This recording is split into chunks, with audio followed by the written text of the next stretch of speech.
VBU FYUGP semester 3 वालों के लिए मेजर फॉर इकोनॉमिक्स यानी जिनका भी अर्थशास्त्र है दोस्तों, उनके लिए हम लोग VBI क्वेश्चन देखेंगे आंसर के साथ। साथियों देखिए बहुत ज़्यादा जो है आपका सिलेबस है 4-5 यूनिट में, लेकिन आपको एक चीज़ ध्यान रखिएगा, बहुत ज़्यादा आपको पढ़ना नहीं है। बहुत ज़्यादा आप पढ़ लेते हैं, ज़रूरत से ज़्यादा मतलब बिना मतलब का चीज़ पढ़ के जाते हैं, कोई फ़ायदा नहीं होता। लेकिन हम आपको जो है सिर्फ इंपॉर्टेंट क्वेश्चन बताएंगे जो आपके एग्जाम के लिए इंपॉर्टेंट हो या फिर पहले पूछा जा चुका हो, ठीक है।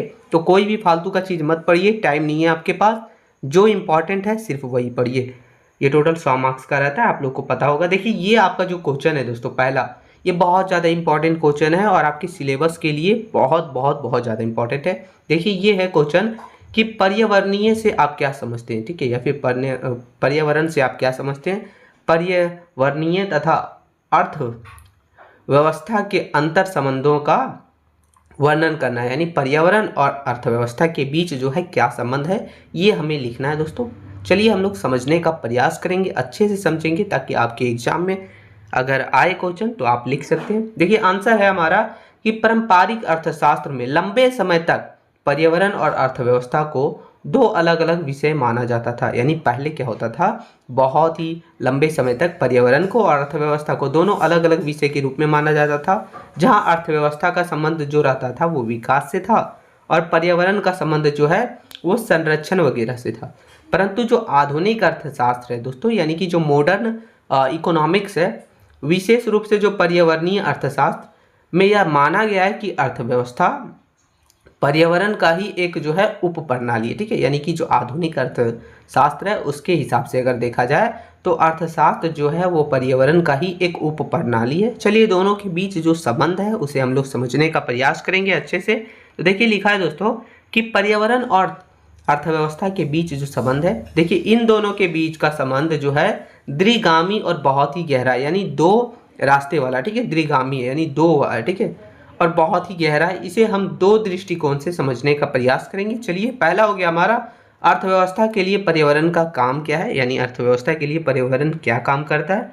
देखिए अर्थशास्त्र के नज़रिए से पर्यावरण मुख्य रूप से 4 प्रकार की सेवाएं देता है, 4 प्रकार की काम करता है, जिन्हें हम लोग जो है पर्यावरण के 4 आर्थिक कार्य भी कहते हैं। पहला हो गया कि संसाधनों की आपूर्ति करता है। पर्यावरण उत्पादन के लिए जो है दोस्तों वो कच्चा माल देता है। ये भी जो है 2 प्रकार का होता है, आपको भी पता होगा। एक है नवीनीकरणीय, ये जो है नवीनीकरणीय मतलब जिसे जो है दोबारा बनाया जा सकता है, और दूसरा हो गया गैर नवीनीकरणीय, ठीक है। तो ये 2 प्रकार के संसाधनों का पूर्ति करवाने का काम करता है पर्यावरण। तो जिसमें हमारा देखिए नवीनीकरणीय में आता है जल, वन, सौर ऊर्जा वगैरह, जिसे हम लोग जो है डेली यूज कर सकते हैं, इसे दोबारा बना सकते हैं। और गैर नवीनीकरणीय में आपको पता होगा कोयला, पेट्रोलियम, खनिज वगैरह, जो एक बार ख़त्म हो गया तो इसे दोबारा नहीं बनाया जा सकता। तो पहला हो गया कि संसाधनों की पूर्ति करवाता है पर्यावरण। फिर दूसरा है दोस्तों कि अपशिष्ट का अवशोषण, यानी जो वेस्ट होता है, अपशिष्ट पदार्थ होते हैं, उन सभी का जो है अवशोषण करता है। जब भी फैक्ट्रियों में उत्पादन होता है या फिर उपभोक्ता वस्तुओं का उपयोग करते हैं तो भारी मात्रा में जो है कचरा और प्रदूषण निकलता है, यानी फैक्ट्री से भी निकलता है, और अगर मान लीजिए मनुष्य वगैरह जो है वस्तुओं का प्रयोग करते हैं तो उससे भी जो है बहुत ज़्यादा कचरा, प्रदूषण वगैरह निकलता है। पर्यावरण जो है दोस्तों वो इस कचरे को प्राकृतिक रूप से रिसाइकल करके अपने अंदर सोख लेता है, यानी उसे जो है रिसाइकल करके अपने अंदर सोखने का काम करता है, उसका निपटारा करने का काम करता है। इसे जो है पर्यावरण की सीख क्षमता भी कहते हैं, क्या कहते हैं, सिंक क्षमता। तो ये दूसरा काम हो गया पर्यावरण का। चलिए तीसरा काम जो है दोस्तों वो है कि जीवन समर्थक सेवाएं। पर्यावरण जो है हमें श्वास लेने के लिए शुद्ध हवा देता है, ऑक्सीजन देता है, पीने के लिए पानी देता है। अब पानी कैसे दिया, जैसे अगर मान लीजिए पीने के लिए पानी इस हिसाब से दिया कि पर्यावरण जो है हमें पीने के लिए पानी भी देता है, पर्यावरण अच्छा रहेगा, बारिश उरिश जब सब सही रहेगा तो वो जीने के लिए अनुकूल तापमान भी देता है। इसके बिना मानव जो मेहनत है वो मानव जो है श्रम वो जीवित नहीं रह सकता, यानी जीवन समर्थक सेवा भी देने का काम करता है पर्यावरण। और चौथा काम जो करता है वो दोस्तों वो है सौंदर्य परक सेवाएं, जिसमें नदी, पहाड़, जंगल इंसानों की मानसिक शांति देता है, जो पर्यटन उद्योग का भी मुख्य आर्थिक आधार भी है। तो ये 4 चीज जो है वो पर्यावरण देता है अर्थशास्त्र को, ठीक है, यानी अर्थव्यवस्था को। चलिए आगे चौथा हो गया हमारा, दूसरा है दोस्तों, इसमें देखिए यानी दूसरे रूप में हम लोग देखेंगे कि पर्यावरण पर जो है वो आर्थिक गतिविधियों का क्या प्रभाव पड़ता है। यानी इससे पहले हमने देखा कि आर्थिक यानी कि अर्थव्यवस्था पे जो है वो पर्यावरण का काम के बारे में। अब देखेंगे कि पर्यावरण पर जो है हमारा वो आर्थिक गतिविधियों का क्या प्रभाव पड़ता है। तो देखिए जैसे जैसे कोई देश अपनी जीडीपी यानी जीडीपी आपको पता ही होगा, जीडीपी यानी कि ग्रोस डोमेस्टिक प्रोडक्ट यानी सकल घरेलू उत्पाद, ठीक है, वो बढ़ाने के लिए अंधाधुंध औद्योगिकरण करता है, शहरीकरण वगैरह करता है, तो उसका पर्यावरण पर जो है विपरीत प्रभाव पड़ता है, यानी गलत प्रभाव भी पड़ता है। चलिए क्या क्या पड़ता है वो देखेंगे। पहला ये होता है दोस्तों कि संसाधनों का बहुत ज़्यादा दोहन होता है, यानी अति दोहन। जब हम प्राकृतिक संसाधनों को उनके दोबारा बनाने की गति से तेज रफ्तार से निकलते हैं, यानी कहने का मतलब ये हुआ कि जब हम कोई भी प्राकृतिक संसाधन को वो बनने की गति धीमी है और हम जो है ज़रूरत से ज़्यादा उपयोग करते हैं तो वो खत्म होने लगता है। जैसे कि भूजल स्तर का गिरना या फिर जंगलों की तेज़ी से कटाई करना। एक पेड़ रोपने के लिए बहुत ज़्यादा लंबा समय लगता है वो बड़ा होने के लिए, लेकिन हम लोग जो है बहुत जल्दी काट देते, तो इससे जो है प्राकृतिक संसाधनों का बहुत ज़्यादा दोहन होता है। फिर दूसरा देखिए, दूसरा है दोस्तों वो है कि अवशोषण क्षमता का उल्लंघन, कि जब फैक्ट्रियां या फिर गाड़ी का कचरा या धुआं वगैरह जितना ज़्यादा हो जाता है कि पर्यावरण की सोखने की क्षमता जो है कम पड़ जाती है, तो पर्यावरण संकट या फिर प्रदूषण पैदा होता है। तो ये देखिए ये प्रभाव पड़ता है। तो ये दोनों के बीच जो है संबंध है जो कि अर्थव्यवस्था और पर्यावरण के बीच है, बहुत ही अटूट संबंध है दोस्तों। चलिए आगे देखते हैं इसका मुख्य आर्थिक सिद्धांत के बारे में और इसका क्या प्रभाव पड़ता है वो भी हम लोग देखेंगे। तो देखिए पहला है कि नकारात्मक बहताओं और बाजार की विफलता इससे होती है, यानी नकारात्मक प्रभाव वगैरह पड़ता है। क्या क्या होता है तो देखिए इसमें अर्थव्यवस्था में पर्यावरण प्रदूषण को नकारात्मक बहता कहते हैं, ठीक है। जब एक फैक्ट्री माल बनाकर मुनाफा कमाती है तो वह समाज को धुएं और गंदे पानी के रूप में मुफ्त का नुकसान भी देने का काम करती है, तो ये नुकसान होता है। फिर है कि बाजार इस प्रदूषण की कोई कीमत तय नहीं कर पाता, जिसके कारण संसाधन बर्बाद होते हैं और इसे जो है अर्थशास्त्र में बाजार की विफलता भी कहते हैं। तो ये देखिए नकारात्मक जो है बहाता या फिर नकारात्मक प्रभाव हो गया। फिर दूसरा हमारा दोस्तों कि पर्यावरणीय कूजनेट वक्र, ठीक है, यानी यह सिद्धांत जो है दोस्तों वो आर्थिक विकास जो कि प्रति व्यक्ति आय वगैरह इन सभी और पर्यावरण के नुकसान वगैरह के बीच के संबंध को एक ग्राफ के माध्यम से दिखाने का काम करता है, इसलिए इसे जो है पर्यावरणीय कूटनेज वक्र कहते हैं, ठीक है, वक्र कहते हैं। चलिए इसमें आता है हमारा कि शुरुआती चरण में कि जब कोई गरीब देश विकास करना शुरू करता है तो वो जो है अपना जीडीपी वगैरह बढ़ाने के लिए, यानी देश का सकल घरेलू उत्पाद वगैरह बढ़ाने के लिए पर्यावरण की परवाह किए बिना फैक्ट्री लगाता है। वो ये नहीं देखता कि पर्यावरण नुकसान होगा, वो तो बहुत ज़्यादा जंगल कटाई करेगा, पहाड़ कटाई करेगा, फैक्ट्री लगाएगा। इससे आय बढ़ने के साथ साथ प्रदूषण भी बढ़ता है। आय तो बढ़ रहा है लेकिन प्रदूषण बहुत ज़्यादा बढ़ जाता है जो कि नुकसानदायक है। उसके बाद देखिए टर्निंग पॉइंट के बाद कि जब देश एक निश्चित अमीर स्तर पर पहुंच जाता है तो लोग जो है बेहतर स्वास्थ्य और साफ पर्यावरण की मांग करने लगते हैं या फिर करते हैं। सरकार कड़े कानून बनाते हैं और स्वच्छ तकनीक वगैरह यानी कि सोलर एनर्जी वगैरह यानी वैसी तकनीक जिससे जो है प्रदूषण ना हो, उन सभी तकनीकों का उपयोग को अपनाती है। इसके बाद आय बढ़ने के साथ साथ प्रदूषण घटने लगता है। तो ये होता है टर्निंग पॉइंट। देखिए यह जो है वक्र जो हमारा होता है एक उल्टे यू आकार का होता है, यानी इस आकार का होता है, ठीक है, उल्टा यू ऐसे, सॉरी ऐसे होता है, ठीक है। चलिए आगे देखेंगे कि ये हमारा तीसरा कि पर्यावरण संकट का आर्थिक लागत। पर्यावरण बिगड़ने से अर्थव्यवस्था को 3 स्तरों पर जो है भारी नुकसान पहुंचता है। कौन कौन स्तर तो देखिए पहला जो हमारा हो गया बहुत ही इंपॉर्टेंट कि स्वास्थ्य स्तर पर प्रदूषण से मजदूर बीमार होते हैं जिससे सरकारों का स्वास्थ्य बजट बढ़ता है और उत्पादकता घटती है, यानी मजदूर वगैरह बीमार पड़ते हैं और नॉर्मल आदमी भी बीमार पड़ता है। फिर दूसरा हो गया आपदाओं की लागत। जलवायु परिवर्तन के कारण आने वाली बाढ़, सूखा या फिर चक्रवात वगैरह हर साल अरबों रुपये की बुनियादी ढांचे वगैरह को तबाह कर देती है। तो ये भी जो है इसका समझ सकते हैं कि आप नुकसान होता है भारी स्तर पर। फिर हो गया कृषि स्तर पर भी जो नुकसान होता है, मिट्टी की उपजाऊ शक्ति कम होने के कारण खाद्यान्न वगैरह उत्पादन घटता है, यानी जो हमारा अनाज वगैरह उपजता है वो घटता है। तो ये सभी देखा जाए दोस्तों हमने इस क्वेश्चन के माध्यम से पर्यावरण और अर्थव्यवस्था के बीच जो है दोनों के बीच संबंध को दिखाएं, साथ ही साथ इसका जो है नकारात्मक सकारात्मक क्या प्रभाव पड़ता है, हर एक चीज़ हमने देख लिया। चलिए निष्कर्ष थोड़ा सा इसके बारे में देख लेंगे। तो निष्कर्ष लिखा है कि संक्षेप में अगर कहें तो पर्यावरण और अर्थव्यवस्था एक दूसरे से विरोधी नहीं बल्कि पूरक है, यानी एक दूसरे से मिले हुए हैं, पूरक है। ठीक है, पर्यावरण के बिना अर्थव्यवस्था का कोई स्वतंत्र अस्तित्व नहीं है, क्योंकि प्रकृति ही आर्थिक गतिविधियों की ठोस नींव होती है। तो ये हमारा क्वेश्चन था, बहुत ही इंपॉर्टेंट है, आप अच्छे से कर लीजिएगा। चलिए क्वेश्चन नंबर दूसरा की ओर चलेंगे दोस्तों। क्वेश्चन नंबर दूसरा हमारा कि बाजार असफलता एवं पर्यावरण में क्या संबंध है। बाजार असफलताओं को दूर करने के उपाय लिखिए। ये बहुत ज़्यादा वीवीआई है, इसलिए हम वीवीआई बोल रहे हैं, क्योंकि ये जो है ऑलरेडी पहले पूछा जा चुका है और ये आपको पूछा जाएगा, बस आपको कर लेना है अच्छे से। ठीक है, चलिए समझते हैं। तो आंसर है कि आपका जो पारंपरिक अर्थव्यवस्था के अनुसार हम लोग देखेंगे, अर्थशास्त्र के अनुसार, कि बाजार में क्या क्या आता है, हमारा मांग आता है और आपूर्ति की शक्ति वगैरह इसी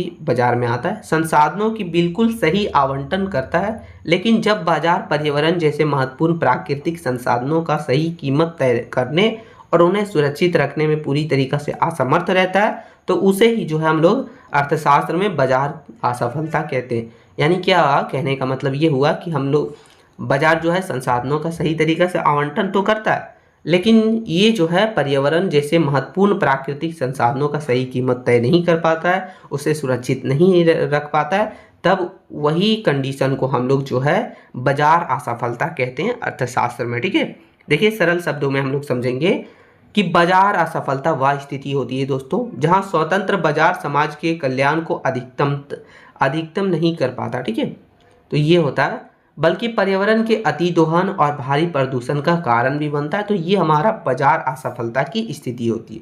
चलिए आगे हम लोग समझते हैं इसके बारे में कि बाजार असफलता एवं पर्यावरण में क्या संबंध है। तो पर्यावरण के बिगड़ने और बाजार के असफल होने के बीच बहुत ही गहरा संबंध होता है। इसे निम्नलिखित मुख्य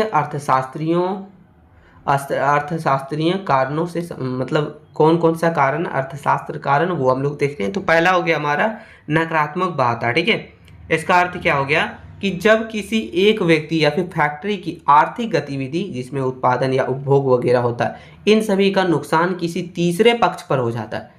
यानी मान लीजिए कि आपका फैक्ट्री से जो है उत्पादन हो रहा है या तो उसका नुकसान जो है समाज पर पड़ गया, प्रदूषण के कारण जो आसपास के लोग हैं उस पर पड़ गया, या फिर उसको उसका नुकसान उठाना पड़ता है और इसके लिए कोई मुआवजा भी नहीं दिया जाता है, तो इसे हम लोग नकारात्मक बाधा बोलते हैं। समझ आ रहा है? यानी कि सीधे समझिए कि अगर मान लीजिए फैक्ट्री लगा हुआ है तो यहाँ से देखिए बेच रहा है कोई और, कमा रहा है कोई और, लेकिन इससे जो है गाँव वाले हैं इन लोगों को जो है प्रदूषण के कारण नुकसान हो रहा है, लेकिन इनके लिए इनको जो है कोई मुआवजा भी नहीं दिया जा रहा है, तब जो है इस स्थिति को हम लोग नकारात्मक बाधा बोलते हैं। ठीक है, चलिए आगे देखेंगे इसके संबंध के बारे में दोस्तों। उदाहरण दिया गया है, उदाहरण के लिए देखिए कि एक स्टील फैक्ट्री मुनाफा कमाने के लिए कोयला जलाती है और हवा में जहरीली धुआं छोड़ती है। स्टील की कीमत में इस प्रदूषण से होने वाली बीमारियों या फिर नुकसान की लागत शामिल नहीं होती। फैक्ट्री को यह हवा मुफ्त की लगती है, यानी फ्री की लगती है, जिससे प्रदूषण भी बढ़ता है और बाजार विफल हो जाता है। यही हमारा हो गया नकारात्मक बाधा। चलिए दूसरा हो गया हमारा, दूसरा देखेंगे कि पर्यावरण एक सार्वजनिक वस्तु के रूप में शुद्ध हवा हो गया, ओजोन परत हो गया, या फिर साफ नदी वगैरह हमारा जो है वो सार्वजनिक वस्तु है। इसकी दो मुख्य विशेषताएं होती है जो कि बाजार को विफल बनाती है। यानी इनकी जो सार्वजनिक वस्तु का जो मुख्य विशेषताएं हैं वो जो है बाजार को विफल बनाने में काम करती है। पहला हो गया देखिए इसमें कि गैर प्रतिद्वंदित। यदि एक व्यक्ति साफ हवा में श्वास लेता है तो दूसरे के लिए वह हवा कम नहीं होती है ना। फिर हो गया कि गैर वर्जनशीलता। किसी भी व्यक्ति को साफ हवा का आनंद लेने से रोका नहीं जा सकता, उसने इसके लिए पैसे दिए हो या नहीं। तो ये होता है हमारा देखिए सार्वजनिक वस्तु के रूप में जो है ये पर्यावरण होता है। परिणाम देखिए इसका, तो इसके कारण फ्री राइडर समस्या पैदा होती है। हर कोई साफ पर्यावरण का उपयोग करना चाहता है, लेकिन इसकी सुरक्षा के लिए कोई भी पैसा नहीं देना चाहता। निजी बाजार ऐसी वस्तुएं नहीं बना पाता है, तो ये इसका परिणाम होता है। चलिए तीसरा हम लोग देखेंगे। तीसरा जो संबंध है वो है दोस्तों कि संपत्ति के अधिकारों का अभाव। अर्थ देखिए लिखा है कि जब तक किसी वस्तु पर किसी का मालिकाना हक नहीं होता तब तक लोग उसकी संपत्ति का परवाह नहीं करते। यानी कहने का मतलब हुआ कि कोई भी वस्तु क्यों ना हो, लेकिन अगर उसके ऊपर अगर किसी का हक नहीं है तब तक लोग जो है उसकी परवाह नहीं करते, वैल्यू नहीं करते। इसे अर्थशास्त्र में जो है वो साझा संपत्ति की शाश्वती कहा जाता है। ठीक है, चलिए इसका संबंध देखेंगे। तो देखिए संबंध देखिए कि समुद्र, नदी और हवा किसी एक व्यक्ति की निजी संपत्ति नहीं है।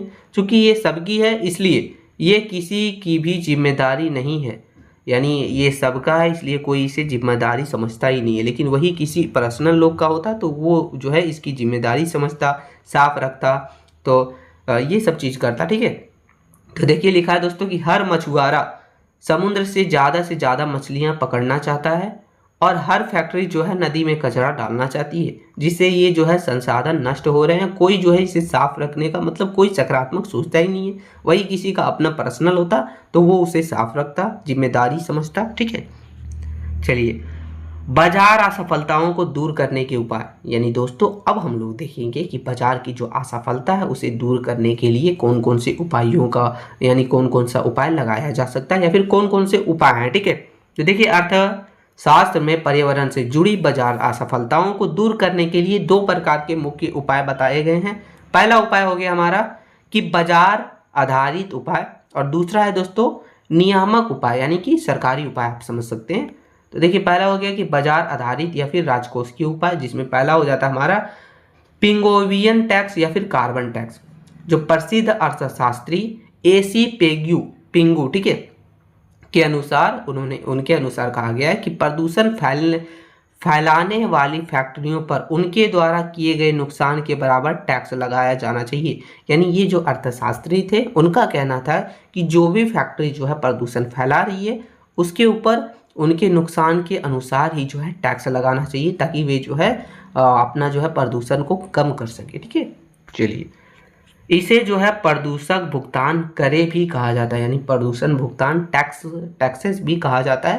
टैक्स लगाने से कंपनियां जो है प्रदूषण कम करने की तकनीक अपनाने पर मजबूर हो जाएगी, क्योंकि उसे जो है जितना प्रदूषण करेगा उस हिसाब से टैक्स देना पड़ेगा। वही डर से जो है कंपनी खुद भी जो है प्रदूषण कम करना चाहेगी। तो ये पहला हो गया असफलताओं को रोकने का उपाय। फिर दूसरा उपाय है दोस्तों कि प्रदूषण परमिट बाजार, या फिर आप समझ सकते हैं कि कैप एंड ट्रेड। ठीक है, इसके तहत सरकार जो है देश में प्रदूषण की एक अधिकतम सीमा तय कर सकती है, कर देती है। ठीक है, और कंपनियों को प्रदूषण करने का लाइसेंस बांट देती है, यानी कि हर कंपनी को आप जो है इतना ही प्रदूषण जो है वो रिलीज कर सकते हैं, इतना ही जो है कचरा रिलीज कर सकते हैं, उसकी एक लिमिट दे दी जाती है और उसके लिए जो है एक लाइसेंस बांट देती है। जो कंपनी अपनी तकनीक सुधार कर कम प्रदूषण करती है वह अपने बचे हुए परमिट को ज़्यादा प्रदूषण करने वाली कंपनी को बाजार में बेच सकती है। इससे कंपनियों को प्रदूषण कम करने और आर्थिक लालच भी मिलता है। तो ये सब उपाय के जरिए जो है वो बाजार की असफलताओं को दूर किया जा सकता है। दोस्तों चलिए अगला उपाय हमारा कि संपत्ति के अधिकारों का निर्धारण। नोबेल पुरस्कार विजेता जो कि रोनाल्ड कोस के अनुसार यदि पर्यावरण, यानी जैसे नदी वगैरह झील वगैरह पर संपत्ति के अधिकार नष्ट यानी स्पष्ट रूप से तय किया जाए तो प्रदूषण फैलाने वाले और प्रभावित होने वाले पक्ष आपस में तालमेल करके समस्या का समाधान कर सकते हैं। यानी कि इनका कहने का मतलब ये था कि यदि पर्यावरण वगैरह पर जो है संपत्ति का अधिकार स्पष्ट करके तय कर दिया जाए कि हाँ ये संपत्ति जो है आप लोग का ही है, तो प्रदूषण फैलाने वाला और मतलब इससे प्रभावित होने वाला दोनों जो है आपस में तालमेल करके इन सभी समस्याओं का हल समाधान कर सकता है। तो ये हमारा जो है पहला उपाय था। अब दूसरा उपाय में जो हमारा आ जाता है, ये उपाय था दोस्तों बाजार आधारित उपाय। दूसरा हमारा नियामक या फिर सरकारी उपाय, जिसे आप समझ सकते हैं। इसमें हमारा पहला आता है कि कड़े मानक या फिर कानून। सरकार कानून बनाकर प्रदूषण की सीमा तय कर देती है। जैसे एग्जाम्पल के लिए आप ले सकते हैं कि पहले आपका जो है BS4 गाड़ी आता था, उसमें बहुत ज़्यादा धुआं वगैरह देता था। तो जैसे गाड़ियों के लिए BS6 निकाला गया, BS6 मानक। फैक्ट्रियों के लिए चिमनी की निश्चित ऊंचाई वगैरह की गई, यानी जो चिमनी ईंटा का जो ऊंचाई है उसके लिए एक निश्चित होनी चाहिए ताकि जो है प्रदूषण कम किया जा सके। ठीक है, इसका उल्लंघन करने पर भारी भारी जुर्माना या फिर जेल का प्रावधान भी किया गया है। तो ये जो है सरकारी तरीका हो गया। दूसरा तरीका है हरित सब्सिडी। पर्यावरण को नुकसान पहुंचाने वाली चीज़ों पर टैक्स लगाने के साथ साथ सरकार को पर्यावरण अनुकूल तकनीक जैसे कि सोलर पैनल, इलेक्ट्रिक वाहन और रिसाइकलिंग प्लांट वगैरह पर भी सब्सिडी यानी वित्तीय छूट देना चाहिए, ताकि लोग जो है इससे ज़्यादा फायदा उठा सकें और इससे जो है प्रदूषण कम किया जा सकते। तो ये जो तो असफलता के प्रमुख असफलताओं को दूर करने के दोनों उपाय हैं। पहला सरकारी उपाय, फिर दूसरा हो गया हमारा बाजार आधारित उपाय। तो ये सभी चीज़ों को हमने इस क्वेश्चन के माध्यम से पढ़ा। चलिए आंसर देखेंगे, निष्कर्ष देख लेते हैं। निष्कर्ष लिखा है कि स्वतंत्र बाजार केवल निजी लाभ नहीं देखता है और निजी लाभ देखता है और लागत को छोड़ देता है, जिससे पर्यावरण की भारी नुकसान भी पहुंचता है और बाजार जो है असफल हो जाता है। इस असफलताओं को दूर करने के लिए सरकार द्वारा जो है कार्बन टैक्स और हरित सब्सिडी जैसे आर्थिक उपाय लागू करना बहुत ही जरूरी है, ताकि विकास और प्राकृतिक के साथ जो है संतुलन बना रहे, जो है विकास भी होता रहे और हमारा जो है प्राकृतिक पर्यावरण वगैरह भी बचा रहे। तो ये सभी था। चलिए आगे क्वेश्चन नंबर तीसरा देखेंगे दोस्तों। क्वेश्चन नंबर तीसरा भी बहुत ज़्यादा इंपॉर्टेंट है, क्योंकि ऑलरेडी जो है ये आपको पूछा जा चुका पहले ही। तो ये चीज़ आप ध्यान रखिएगा, जब सेमेस्टर 3 का एग्जाम हुआ था मेजर 4 इकोनॉमिक्स के लिए, तब ये क्वेश्चन पूछा जा चुका है। आपको प्रीवियस ईयर क्वेश्चन भी चाहिए तो आप कमेंट कीजिएगा, हम आपको दे देंगे। देखिए लिखा है दोस्तों कि पर्यावरणीय प्रदूषण किसे कहते हैं। पर्यावरण प्रदूषण के प्रकार लिखिए। तो चलिए हम लोग समझने का प्रयास करेंगे अच्छे तरीके से। तो देखिए लिखा है कि पर्यावरण के भौतिक, रासायनिक या फिर जैविक गुणों में होने वाली कोई भी ऐसा अवांछनीय परिवर्तन जो मानव स्वास्थ्य पर पड़े, अन्य जीवों पर पड़े या फिर प्राकृतिक संसाधनों को नुकसान पहुंचाए, तो वो हमारा जो है पर्यावरणीय प्रदूषण कहलाता है। यानी कोई भी गुण हो गया, कोई भी परिवर्तन हो गया जिससे मानव स्वास्थ्य पर, जीव पर या फिर प्राकृतिक संसाधनों का नुकसान हो, तो वो हमारा पर्यावरणीय प्रदूषण कहलाता है। चलिए आगे हम लोग अर्थशास्त्र की दृष्टि से देखें। तो देखिए लिखा है कि प्रदूषण कोई प्राकृतिक घटना नहीं है, बल्कि यह जो है आर्थिक गतिविधि, जिसमें हमारा उत्पादन और उपभोग वगैरह आता है, का एक अनचाहा उप उत्पाद है। जब मानव जनित कचरा पर्यावरण की प्राकृतिक अवशोषण या फिर सोखने की क्षमता को पार कर जाता है, यानी ज़्यादा हो जाता है, समझे, यानी ज़्यादा प्रदूषण हो जाता है, तो प्रदूषण का जन्म होता है। पर्यावरणीय अर्थशास्त्र में प्रदूषण को नकारात्मक बहता और बाजार विफलता का मुख्य कारण माना जाता है, यानी ये दोनों का मुख्य कारण माना जाता है। चलिए आगे अब हम लोग समझेंगे पर्यावरण प्रदूषण के प्रकार के बारे में। देखिए तो लिखा है दोस्तों कि अर्थव्यवस्था पर पड़ने वाले प्रभाव और प्रकृति के आधार पर प्रदूषण को निम्नलिखित मुख्य भागों में विभाजित किया गया है। चलिए पहला हमारा हो गया वायु प्रदूषण। वायु प्रदूषण है यानी कि हमारा जो है हवा प्रदूषण जो होता है वो वायु प्रदूषण। अर्थशास्त्रीय स्रोत देखा जाए तो ये तीव्र औद्योगिकरण से होता है, जीवाश्म ईंधन जिसमें कोयला, पेट्रोलियम वगैरह जलने से ये होता है, इन सभी का अत्यधिक दहन से और वाहनों की बढ़ती संख्या से जो है वायु प्रदूषण होता है। इसका मुख्य प्रदूषक यानी कौन कौन से जो है खतरनाक गैस वगैरह या फिर खतरनाक प्रदूषण निकलते हैं। तो देखिए ये हमारा हो गया carbon dioxide, sulphur dioxide, nitrogen oxide और पार्टिकुलेट मेटर, ये सब जो है खतरनाक गैस या फिर खतरनाक हवा जो है हमारे पर्यावरण में जाके मिल जाते हैं, जिससे जो है प्रदूषण होती है और स्वास्थ्य वगैरह पर भी जो है हानि पहुंचता है। इसका आर्थिक प्रभाव क्या पड़ता है, तो इसके कारण जो है कार्य बल के स्वास्थ्य पर बुरा असर पड़ता है। श्वास और फेफड़े की बीमारियों के कारण मजदूरों की कार्य क्षमता घटती है और सरकारों का स्वास्थ्य बजट भी बढ़ता है, तो ये इसका नुकसान होता है। तो चलिए पहला हो गया हमारा हवा प्रदूषण। दूसरा है दोस्तों हवा प्रदूषण या फिर वायु प्रदूषण। दूसरा हो गया जल प्रदूषण। तो जल प्रदूषण या फिर आप समझ लीजिए पानी प्रदूषण नॉर्मल। देखिए लिखा है दोस्तों कि अर्थशास्त्रीय स्रोत देखा जाए यानी ये कहाँ से निकलता है, तो देखिए फैक्ट्रियों से निकलने वाला रासायनिक कचरा, इसी से जो है जल प्रदूषण होता है। अब नदी में जाके डायरेक्ट जो है फैक्ट्री से कचरा वगैरह जो है बहा दिया जाता है। शहरों का गंदा पानी और कृषि क्षेत्र में रासायनिक खादों व कीटनाशकों का अंधाधुंध इस्तेमाल, तो ये सभी कारणों से जल प्रदूषण होता है। इसमें जो है प्रमुख प्रदूषक के रूप में देखिए कौन कौन सी चीज़ निकलती है। तो देखिए भारी धातु जैसे कि आर्सेनिक, लेड वगैरह, प्लास्टिक और रासायनिक अपशिष्ट वगैरह जो कि बहुत ज़्यादा नुकसान पहुंचाते हैं। और इसका प्रभाव क्या पड़ता है दोस्तों, आर्थिक प्रभाव, तो देखिए जो भी पीने योग्य साफ पानी होता है उसकी कमी होती है। इसके कारण जो है मछली पालन, कृषि उत्पादकता और पर्यटन उद्योग को भी जो है भारी आर्थिक नुकसान उठाना पड़ता है। तो ये सभी जो है आर्थिक प्रभाव पड़ता है हमारा जो है वो दोस्तों जल प्रदूषण का। चलिए आगे देखेंगे कि मुद्रा या फिर मृदा या फिर भूमि प्रदूषण, यानी मिट्टी समझ लीजिए, मिट्टी या फिर भूमि प्रदूषण के बारे में। तो अर्थशास्त्रीय स्रोत इसमें देखा जाए तो देखिए लिखा है कि ठोस कचरों का अनुचित निपटान, प्लास्टिक कचरा और अत्यधिक गहन कृषि में जो है रासायनिक उर्वरकों का प्रदूषण के कारण जो है ये हमारा भूमि प्रदूषण होता है। इसका आर्थिक प्रभाव क्या पड़ता है, तो देखिए इसका प्रभाव जो पड़ता है दोस्तों, वो भूमि जो हमारा हो गया यानी जमीन वगैरह, वो लंबे समय तक उपजाऊ की जो शक्ति रहती है वो नष्ट हो जाती है।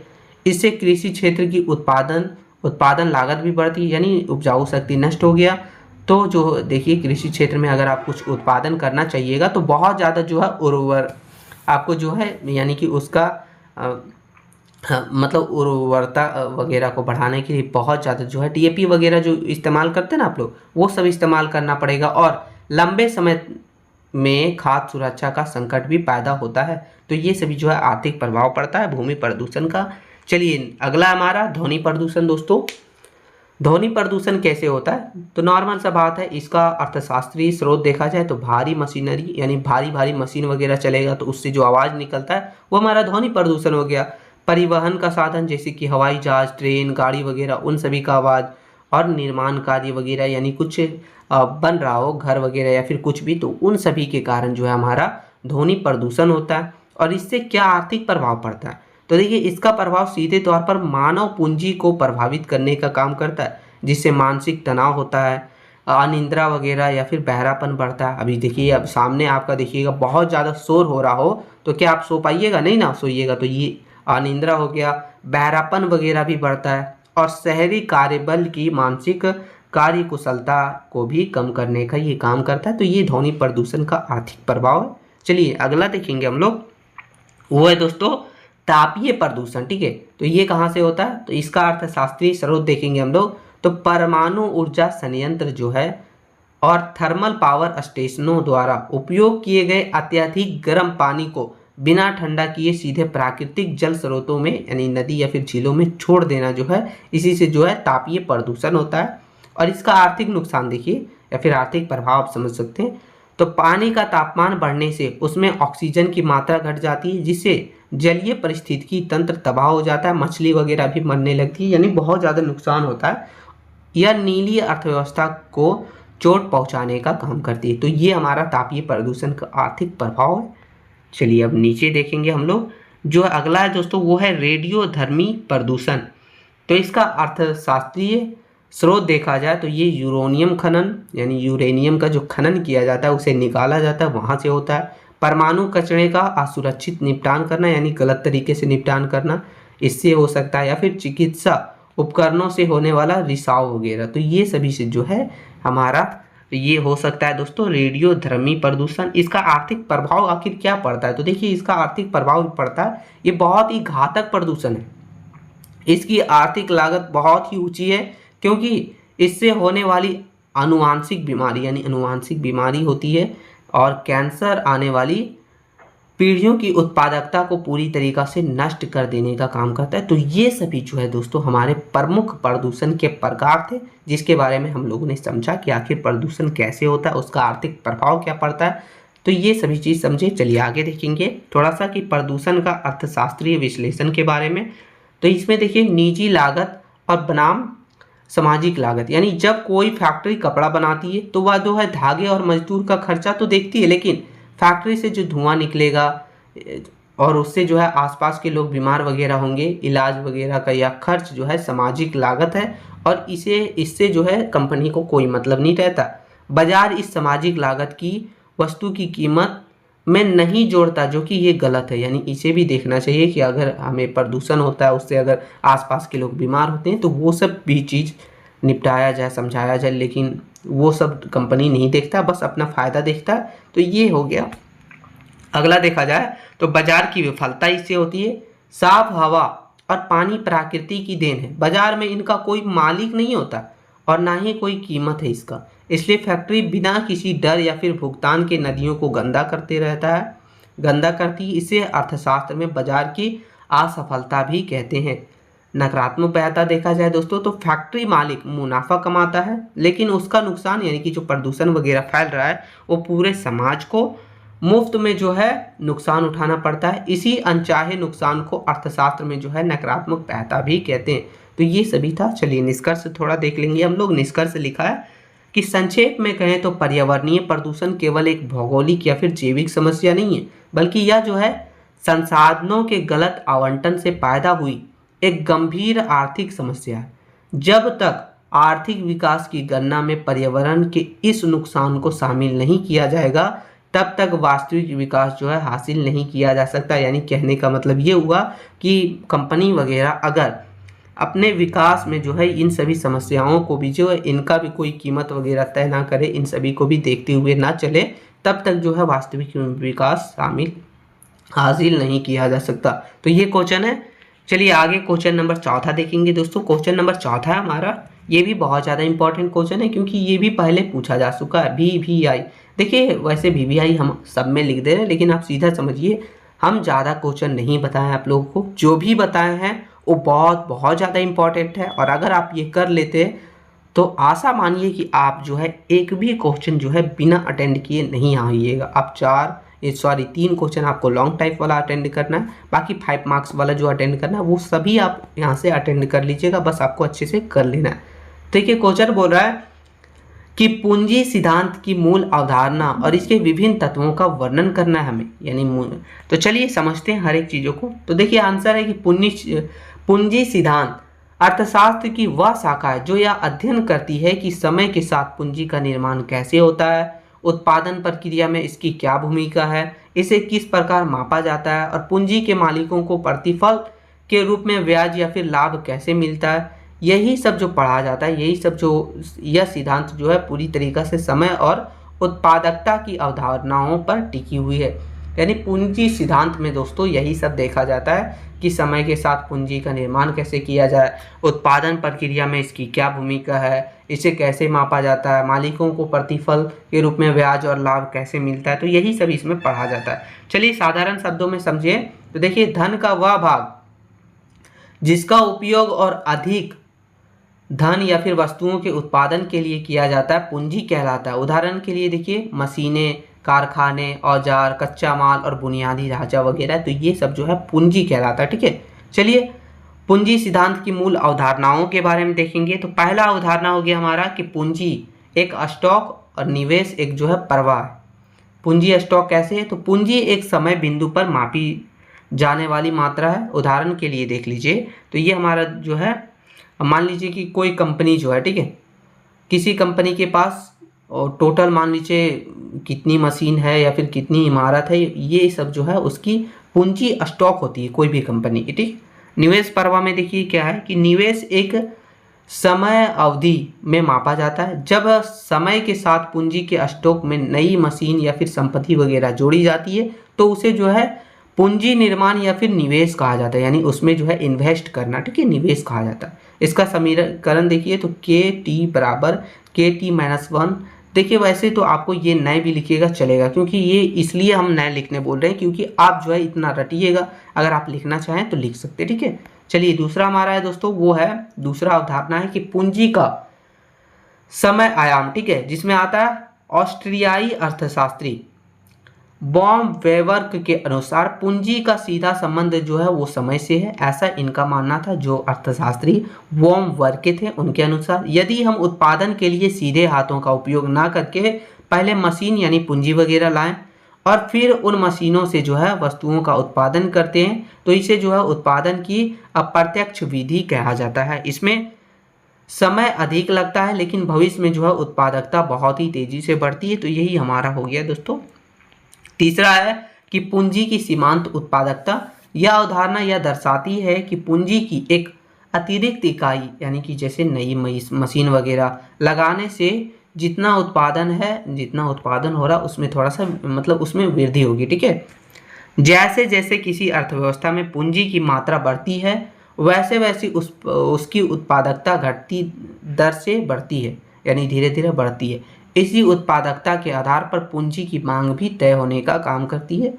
चलिए इसके नीचे अब हम लोग देखेंगे, इसकी अवधारणा हमने देख ली है दोस्तों। अब चलिए देखते हैं कि आखिर पूंजी के विभिन्न तत्व या फिर इसके विभिन्न रूप के बारे में।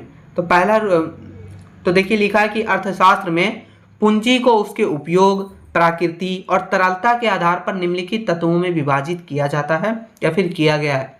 पहला हमारा भौतिक या फिर वास्तविक पूंजी, यह उत्पादन में प्रत्यक्ष रूप से उपयोग होने वाली मूर्त संपत्तियां है। इसे पुनः दो भागों में बांटा गया। कौन कौन से भाग? पहला हो गया स्थिर पूंजी और दूसरा हो गया कार्यशील या फिर चल पूंजी। तो स्थिर पूंजी तो ऐसी पूंजी दोस्तों जो उत्पादन प्रक्रिया में बार बार और लंबे समय तक उपयोग की जाती है, जैसे कि मशीन हो गया, कारखाने, ट्रैक्टर और कंप्यूटर वगैरह, यह जो है स्थिर पूंजी कहलाती है। एक ही बार के उपयोग में ये नष्ट नहीं होती, इसे जो है बार बार उपयोग किया जाता है, यानी डेली उपयोग किया जाता है।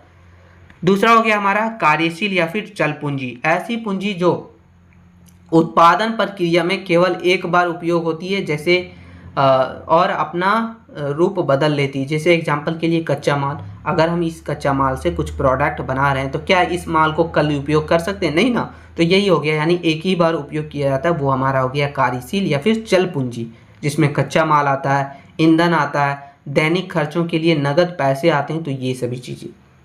चलिए दूसरा हम लोग देखेंगे दोस्तों, दूसरा वो हमारा मानव पूंजी। आधुनिक अर्थशास्त्र में मानव पूंजी को सबसे महत्वपूर्ण तत्व माना जाता है, यानी मानव पूंजी के बिना कुछ नहीं हो सकता, ऐसा माना जाता है। मनुष्यों में निहित शिक्षा, कौशल, स्वास्थ्य, प्रशिक्षण वगैरह और विशेषज्ञता को मानव पूंजी कहा जाता है, यानी उनके अंदर जो स्किल है, शिक्षा है, स्वास्थ्य वगैरह, अच्छी ट्रेनिंग वगैरह है, तो ये सभी चीज़ों को जो है मानव पूंजी कहते हैं। भौतिक पूंजी में हमारा मशीन वगैरह आता है, तब तक बेकार है जब तक एक कुशल मानव पूंजी उसका सही उपयोग करना ना जाने। अब मान लीजिए मशीन है लेकिन आपको कैसे चलाना है वो नहीं पता है, तब तक वो तो मशीन बेकार ही है ना, तो ये समझिए। ठीक है, चलिए अगला हमारा हो गया दोस्तों, वो है वित्तीय पूंजी। कागजी या मौद्रिक रूप में मौजूदी पूंजी को वित्तीय पूंजी कहते हैं। जैसे एग्जाम्पल के लिए आप ले सकते हैं नगद रुपया, बैंकों में जमा राशि या फिर कंपनियों के शेयर्स या फिर बॉन्ड्स वगैरह, तो ये सभी जो है हमारा वित्तीय पूंजी कहलाता है। वित्तीय पूंजी खुद उत्पादन नहीं करती, बल्कि यह जो है भौतिक पूंजी यानी मशीनें वगैरह जो है खरीदने के माध्यम बनती है। मशीन वगैरह, कच्चा माल वगैरह, मजदूर वगैरह को पैसे देने यानी उसकी पैसे वगैरह देने का माध्यम बनती है। तो ये भी बहुत इंपॉर्टेंट हो गया हमारा वित्तीय पूंजी। चलिए अगला है दोस्तों कि सामाजिक और बुनियादी पूंजी। वह पूंजी जो सीधे तौर पर किसी एक उद्योग के लिए काम नहीं करती बल्कि पूरे समाज और स्वास्थ्य अर्थव्यवस्था के विकास का आधार बनती है, तो वही हमारा सामाजिक या फिर बुनियादी पूंजी कहलाती है। देखिए उदाहरण के लिए आप ले सकते हैं सड़क है तो उसी के माध्यम से जो है आप अपना कच्चा माल को या फिर आप अपना व्यापार संभवली यानी ईजिली कर पाइएगा। फिर हो गया रेलवे, बिजली ग्रिड, स्कूल, अस्पताल और संचार नेटवर्क वगैरह, इसके बिना जो है निजी निवेश जो है संभव ही नहीं होता। तो ये सभी था दोस्तों। चलिए निष्कर्ष इसका देख लेंगे।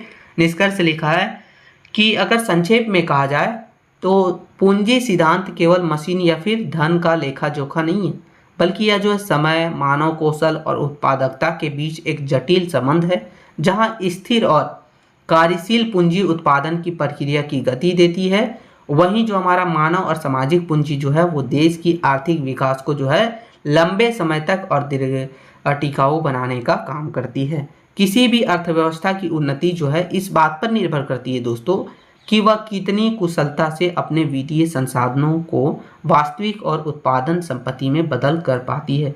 तो ये हमारा क्वेश्चन था पूंजी सिद्धांत के बारे में। बहुत ही इंपॉर्टेंट क्वेश्चन है, आपको पहले पूछा जा चुका है। चलिए आगे क्वेश्चन नंबर 5वां देखेंगे मित्रों। तो क्वेश्चन नंबर 5वां हमारा कि बहताओं की अवधारणा एवं इसके प्रकारों तथा नकारात्मक बहताओं के नियंत्रण उपायों का वर्णन कीजिए। बहुत ही इंपॉर्टेंट है, आपको कर लेना, ये आपके सिलेबस में भी है और ये पूछा भी जा चुका है। देखिए हमने जितने भी क्वेश्चन लिए हैं, सबसे पहले हम आपको बता दें क्वेश्चन हमने जो है प्रीवियस सेमेस्टर में जो एग्जाम यानी प्रीवियस बार जो आपको पूछा गया था उसी से लिया गया है और एक दो क्वेश्चन इधर उधर से। ठीक है, तो देखिए आंसर है दोस्तों कि जब किसी एक व्यक्ति या फिर फर्म की आर्थिक गतिविधि का अनुकूल या फिर प्रतिकूल प्रभाव किसी तीसरे पक्ष पर पड़ जाए, यानी मान लीजिए जो आपको बताए थे कि कंपनी वगैरह उत्पादन करती है उसका इफेक्ट पड़ जाता है गांव वालों पर, तो इसके लिए तीसरे पक्ष को ना तो कोई भुगतान दिया जाता है, ना कोई जो है भरपाई मुआवजा वगैरह मिलता है। तो इसी को ही हम लोग अर्थशास्त्र में बहता कहते हैं। क्या कहते हैं? बहता कहते हैं। ठीक है, चूंकि बाजार इन प्रभावों की कोई कीमत तय नहीं कर पाता, इसलिए बहताओं को बाजार की विफलता का एक मुख्य कारण माना जाता है। इस अवधारणा को सबसे पहले प्रसिद्ध अर्थशास्त्री एसी पिंग्यू ने व्यवस्थित रूप से समझाया था। इस अवधारणा को किसने समझाया था? तो अर्थशास्त्री एसी पिंग्यू। ये आप नाम ध्यान रखिएगा, हो सकता है 1 मार्क्स के लिए पूछ ले, वो कुछ भी पूछ सकता है सेमेस्टर एग्जाम। अब देखेंगे बहताओं के प्रकार। तो देखिए वैसे तो 2 प्रकार होते हैं, पहला हो गया हमारा नकारात्मक, दूसरा हो गया सकारात्मक। देखिए लिखा है कि बहताओं को उसके प्रभाव के आधार पर मुख्य 2 भागों में बांटा जाता है और प्रत्येक भाग को जो है उत्पादन और उपभोग के स्तर पर पुनः विभाजित भी किया जाता है। तो चलिए हम लोग समझते हैं। पहले नकारात्मक बहताओं के बारे में समझेंगे कि जब किसी आर्थिक गतिविधि के कारण समाज को नुकसान या फिर असुविधा उठानी पड़ती है, लेकिन नुकसान पहुंचाने वाला पक्ष इसकी कोई कीमत नहीं चुकाता, कोई भुगतान नहीं करता, कोई मुआवजा नहीं देता, तो इसे हम लोग जो है नकारात्मक बहता कहते हैं। इसमें सामाजिक लागत निजी लागत से अधिक होती है। ठीक है, इसमें क्या क्या आता है? तो देखिए इसमें पहला आता है कि उत्पादन में नकारात्मक बहता। एक स्टील फैक्ट्री स्टील बनाकर मुनाफा कमाती है, लेकिन अपनी चिमनी से निकलने वाले जहरीली धुएं से आसपास के पर्यावरण को दूषित करती है। आसपास के रहने वाले लोगों को बीमारी और इलाज का जो खर्च होता है वो उठाना पड़ता है, और इसे ही जो है बहता का उदाहरण भी आप समझ सकते हैं। यही जो है बहता का उदाहरण हो गया। फिर दूसरा हो गया उपभोग में, यानी ये तो हो गया उत्पादन के दौरान जो होता है। सो फिर उपभोग में नकारात्मक बहता कि जब कोई व्यक्ति सार्वजनिक स्थान पर सिगरेट पीता है या फिर रात में तेज आवाज में लाउड स्पीकर बजाता है, तो इससे जो है दूसरे को मानसिक और शारीरिक परेशानी होती है, जिसके लिए वह कोई जुर्माना या फिर मुआवजा भी नहीं देता। तो ये हो गया उपभोग में जो हमारा नकारात्मक बहता होता है। सो ठीक है, चलिए आगे देखेंगे दोस्तों सकारात्मक बहताओं के बारे में कि जब किसी आर्थिक गतिविधि के कारण, देखिए आपको ध्यान से पढ़ना है, ध्यान से पढ़ना है, ध्यान से समझना है। कोई भी आर्थिक गतिविधि के कारण समाज में फ्री में लाभ पहुंचता है, यानी मुफ्त में लाभ पहुंचता है, लेकिन लाभ पहुंचाने वाले पक्ष को इसका कोई आर्थिक प्रतिफल नहीं मिलता है, तो इसे सकारात्मक बहता कहते हैं। एग्जाम्पल के लिए एग्जाम्पल भी हम लोग देखेंगे, पहले इसमें समझ लेते हैं। इसमें सामाजिक लाभ हो सकता है, सामाजिक लाभ जो है वो निजी लाभ से अधिक होता है। तो ये हमारा सकारात्मक बहता था। यानी नकारात्मक बहता में क्या होता है कि मान लीजिए गांव वालों को नुकसान पहुंचा, लेकिन उसके लिए कोई भरपाई नहीं दी गई। लेकिन सकारात्मक में इसमें जो है ना मतलब सामाजिक, यानी समझ लीजिए गांव वालों को फायदा हुआ। ठीक है, चलिए देखेंगे दोस्तों कि उत्पादन में सकारात्मक बहता कि यदि कोई सेब के बागानों का मालिक अपने बगीचे में मधुमक्खी पालन भी शुरू करता है, तो वे मधुमक्खी पास के अन्य किसान की खेतों में अपना जो है मतलब अपना जो है घर जैसा परागन वगैरह बढ़ा देती है, जिससे दूसरे की फसल भी अच्छी होती है, और यानी उत्पादन में भी उसका सकारात्मक बहता हुआ, यानी सकारात्मक फायदा हुआ। फिर हो गया उपभोग में कैसे हुआ? तो उपभोग में चलिए देखते हैं कि जब कोई व्यक्ति शिक्षा प्राप्त करता है या खुद को सकारात्मक बीमारी का टीका लगवाता है, यानी उसे जो है सकारात्मक बीमारी है, संक्रामक बीमारी है, तो उसके लिए टीका लगवाता है, तो वह केवल खुद को सुरक्षित नहीं करता बल्कि समाज में बीमारी फैलने के खतरे को भी कम करता है।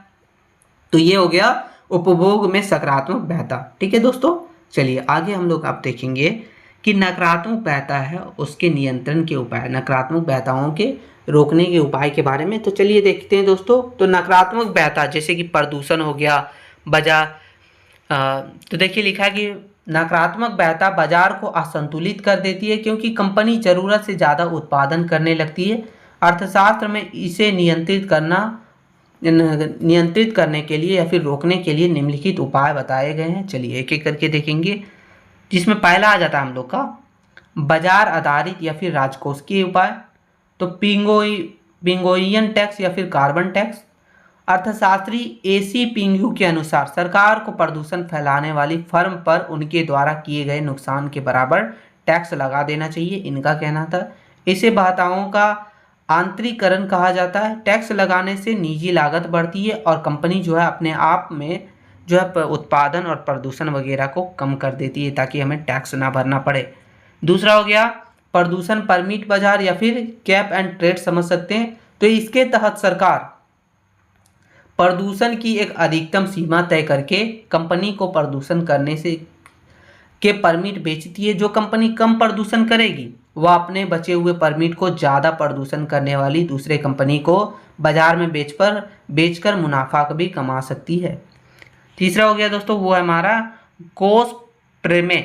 नोबेल पुरस्कार विजेता रोनाल्ड कोस के अनुसार यदि संपत्ति का अधिकार स्पष्ट रूप से तय हो तो सौदेबाजी की लागत शून्य हो जाती है। तो सरकार के बिना भी दोनों पक्ष जो है यानी जो पक्ष नुकसान पहुंचा रहा है और दूसरा जो पक्ष जो है इससे प्रभावित हुआ आपस में बातचीत करके समस्या का समाधान निकाल सकते हैं।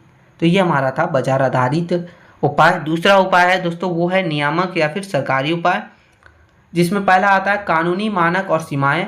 सरकार जो है वो कानून बनाकर फैक्ट्रियों के लिए प्रदूषण की एक अधिकतम सीमा तय कर देती है। नियमों की उल्लंघन करने पर भारी जुर्माना लिया जाता है, लाइसेंस रद्द कर दिया जाता है या फिर सीधा जेल की सजा भी हो सकती है। तो ये सभी जो है सरकारी उपाय लगाए गए हैं।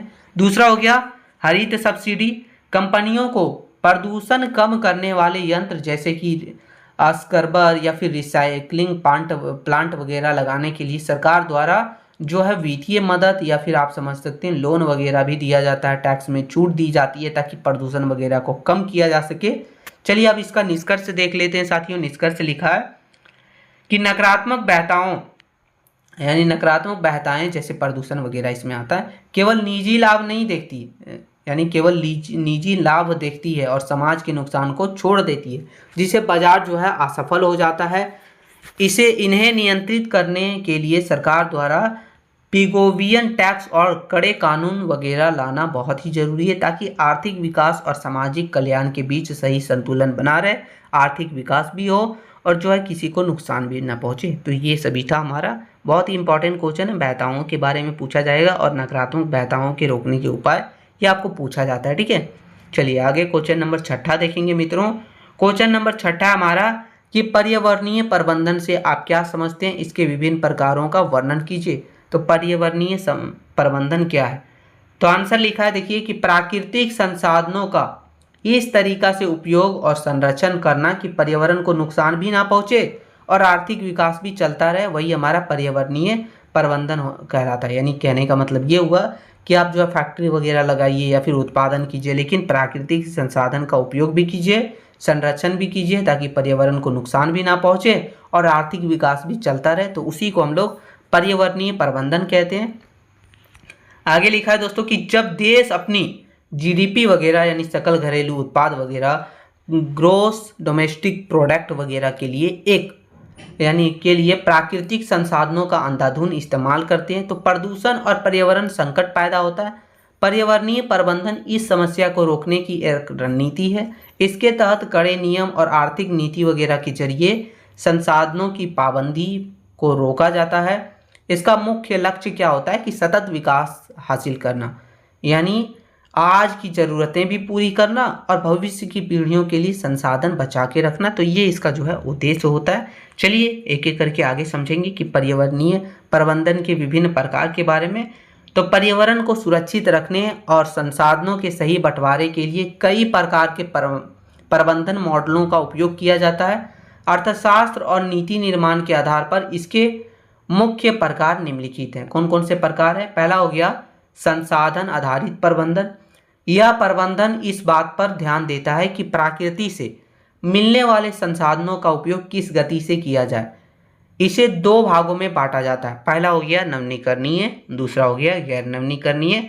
नवीकरणीय संसाधन प्रबंधन, इसके तहत जल, वन और मछली पालन वगैरह जैसे संसाधनों का प्रबंधन आता है। इसमें यह सुनिश्चित किया जाता है कि संसाधनों को निकलने की दर उसके दोबारा बनाने की दर से अधिक हो, यानी निकलना कम हो और बन ज़्यादा रहा हो। तो वही हमारा जो है नवीकरणीय संसाधन प्रबंधन कहलाता है। फिर हो गया दोस्तों गैर नवीनीकरणीय संसाधन प्रबंधन। इसके तहत कोयला, पेट्रोलियम और खनिजों का प्रबंधन आता है। चूंकि ये संसाधन लिमिट है, यानी ये सब जो है लिमिट्स हैं, इसके एक लिमिटेड चीज़ है ये हम लोग के पास, कोयला वगैरह, पेट्रोलियम वगैरह, इसलिए इसका उपयोग जो है बहुत सोच समझकर किया जाता है। और इसके विकल्प वगैरह यानी इसके ऑप्शन वगैरह के लिए सोलर एनर्जी या फिर और भी जो है जो नवीकरणीय संसाधन में आते हैं उन सभी का उपयोग किया जाता है ताकि इसका बचाव भी किया जा सके। फिर चलिए आगे दूसरा देखेंगे दोस्तों, वो है हमारा राजकोषीय या फिर बाजार आधारित प्रबंधन। अर्थशास्त्र के इसमें जो है बाजार की ताकत जिसमें मांग और पूंजी वगैरह का उपयोग करके पर्यावरण को सुधारा जाता है। तो देखिए लिखा है कि दोस्तों पिंगोवियन या फिर टैक्स कार्बन टैक्स, प्रदूषण फैलाने वाली कंपनियों पर टैक्स लगाना ताकि वे कम प्रदूषण करें टैक्स के डर से। हरित सब्सिडी, जो कंपनी स्वच्छ तकनीक या फिर सोलर पैनल वगैरह अपनाती है उसे सरकार द्वारा वित्तीय छूट भी देना चाहिए या फिर आप टैक्स वगैरह में थोड़ी सी छूट देना चाहिए ताकि उन्हें जो है बढ़ावा मिले। कैप एंड ट्रेड, प्रदूषण करने के लाइसेंस का एक बाजार बनाना जहां कम प्रदूषण करने वाली कंपनी अपने परमिट बेचकर मुनाफा भी कमा सकती है। तो ये सब तरीका के माध्यम से जो है रोका जा सकता है या फिर प्रबंधन किया जाता है। पर्यावरणीय प्रबंधन के प्रकार हम लोग देख रहे हैं, ठीक है। चलिए अगला है नियामक या फिर कानूनी प्रबंधन। इसके तहत सरकार सीधे कानून या फिर नियम के जरिए पर्यावरण का प्रबंधन करती है। कानूनी मानक, सरकार फैक्ट्रियों के लिए जहरीली गैसों और गंदे पानी को छोड़ने के लिए एक कड़ी कानूनी सीमा तय करती है। जुर्माना और दंड, नियमों का उल्लंघन करने वाली कंपनियों पर भारी आर्थिक जुर्माना लगाना या उन्हें जो है बंद कर देना। तो ये सब तरीके के माध्यम से जो है प्रबंधन किया जाता है। चलिए अगला है भागीदारी या फिर समुदाय आधारित प्रबंधन। इस प्रबंधन में स्थानीय लोगों और समाज को पर्यावरण की रक्षा की जिम्मेदारी दी जाती है, ठीक है। यानी सब मिलके जो है पर्यावरण की रक्षा कीजिए। साझा संपत्ति का ससदी को रोकने के लिए यह सबसे अच्छा तरीका, जब स्थानीय समुदाय जैसे आदिवासी वगैरह या फिर गांव वगैरह के लोग जंगल और तालाबों की देखभाल खुद करते हैं तो संसाधनों का नुकसान जो है सबसे कम होता है। उदाहरण के लिए देखिए भारत का चिपको आंदोलन या फिर संयुक्त वन प्रबंधन, चिपको आंदोलन हुआ था ना, उसके माध्यम से जो है पेड़ वगैरह को रोका जा रहा था। तो ये हो गया, ठीक है। चलिए अगला देखेंगे दोस्तों हम लोग संस्थागत या फिर कॉर्पोरेट पर्यावरणीय प्रबंधन। आज के समय में बड़ी बड़ी निजी कंपनियों के लिए भी पर्यावरण प्रबंधन बहुत ही जरूरी है। इसके तहत जो हमारी कंपनी आती है ISO 14001, ठीक है। यानी इसमें जो है हमारा इसका फुल फॉर्म होता है दोस्तों, देखिए इसका फुल फॉर्म होता है शायद इंटरनेशनल ऑर्गेनाइजेशन फॉर स्टैंडर्डाइजेशन, ठीक है, स्टैंडर्डाइजेशन। तो ये इसका फुल फॉर्म होता है। तो ये जो है पर्यावरण प्रबंधन मानक होती है जो अपनाती है, पर्यावरण ऑडिट करवाती है और अपनी उत्पादन प्रक्रिया को रिसाइकल और रीयूज के मॉडल पर ढालने का काम करती है। तो ये सभी माध्यम से जो है पर्यावरणीय प्रबंधन किया जाता है। चलिए निष्कर्ष देखते हैं, लिखा है कि पर्यावरणीय प्रबंधन आर्थिक प्रगति और प्रकृति के बीच संतुलन बिठाने का एक कला है। इसके तहत कार्बन टैक्स और कड़े नियमों के जरिए संसाधनों की बर्बादी को रोका जाता है ताकि आने वाली पीढ़ी के लिए भी प्राकृतिक सुरक्षित रहे और टिकाऊ आर्थिक विकास वगैरह भी हासिल किया जा सके। तो ये हमारा क्वेश्चन है, बहुत ही इंपॉर्टेंट क्वेश्चन है। चलिए आगे क्वेश्चन नंबर 7वां देखेंगे मित्रों। क्वेश्चन नंबर 7वां है कि पर्यावरणीय क्षरण की अवधारणा क्या है। पर्यावरणीय क्षरण के प्रकारों पर चर्चा कीजिए। आंसर है हमारा कि प्राकृतिक पर्यावरण के विभिन्न घटकों जैसे हमारा जलवायु आ जाता है प्राकृतिक पर्यावरण में, वायु आ गया, जल आ गया, भूमि, मिट्टी और जैव विविधता वगैरह की गुणवत्ता में आने वाली लंबे समय दीर्घकालीन गिरावट, यानी लंबे समय की जो गिरावट है या फिर हार्स वगैरह को जो है पर्यावरणीय क्षरण कहा जाता है। यानी सीधा समझिए कि हमारा जो प्राकृतिक संसाधन है मित्रों उसमें कोई उसकी गुणवत्ता में जो गिरावट आती है या फिर उसका नुकसान होता है तो वही हमारा जो है पर्यावरणीय क्षरण कहलाता है। यह प्रकृति के पारिस्थितिकी तंत्र को इस हद तक नुकसान पहुंचाता है कि वन्य जीव और मनुष्यों का जीवन जो है संकट में पड़ जाता है। तो वही हमारा पर्यावरणीय क्षरण है। अर्थशास्त्र की दृष्टि से देखा जाए तो देखिए लिखा है कि पर्यावरणीय क्षरण कोई आकस्मिक घटना नहीं है, बल्कि यह तीव्र आर्थिक विकास, अंधाधुंध औद्योगिकरण और जनसंख्या विस्फोट का ही एक अनचाहा परिणाम होता है, जो कि हमारा पर्यावरणीय क्षरण है। अब थोड़ा सा देख लेते हैं इसके विभिन्न प्रकार के बारे में, यानी पर्यावरणीय क्षरण के विभिन्न प्रकार। लिखा है दोस्तों कि प्रकृति के प्रभावित होने वाले घटकों और उनके आर्थिक प्रभावों के आधार पर पर्यावरणीय क्षरण को निम्नलिखित भागों में विभाजित किया गया। पहला है वायुमंडलीय क्षरण। इसकी अवधारणा देखिए, अवधारणा देखेंगे तो इसमें जीवाश्म ईंधन जो कि कोयला, पेट्रोलियम के अत्यधिक दोहन आता है, फैक्ट्रियों की चिमनियों और वाहनों से निकलने वाली हानिकारक गैसों के कारण वायु की शुद्धता और गुणवत्ता को लगातार नष्ट होना, तो ये सभी इसकी अवधारणा, ये सभी चीज़ इसमें आता है। प्रमुख तत्व जो उससे निकलता है, जो कि एक हानिकारक गैस के रूप में, तो ये हमारा कार्बन डाइऑक्साइड निकलता है, सल्फर डाइऑक्साइड निकलता है और पार्टिकुलेट मेटल निकलता है। ठीक है, तो ये सभी चीज़ प्रमुख तत्व के रूप में है।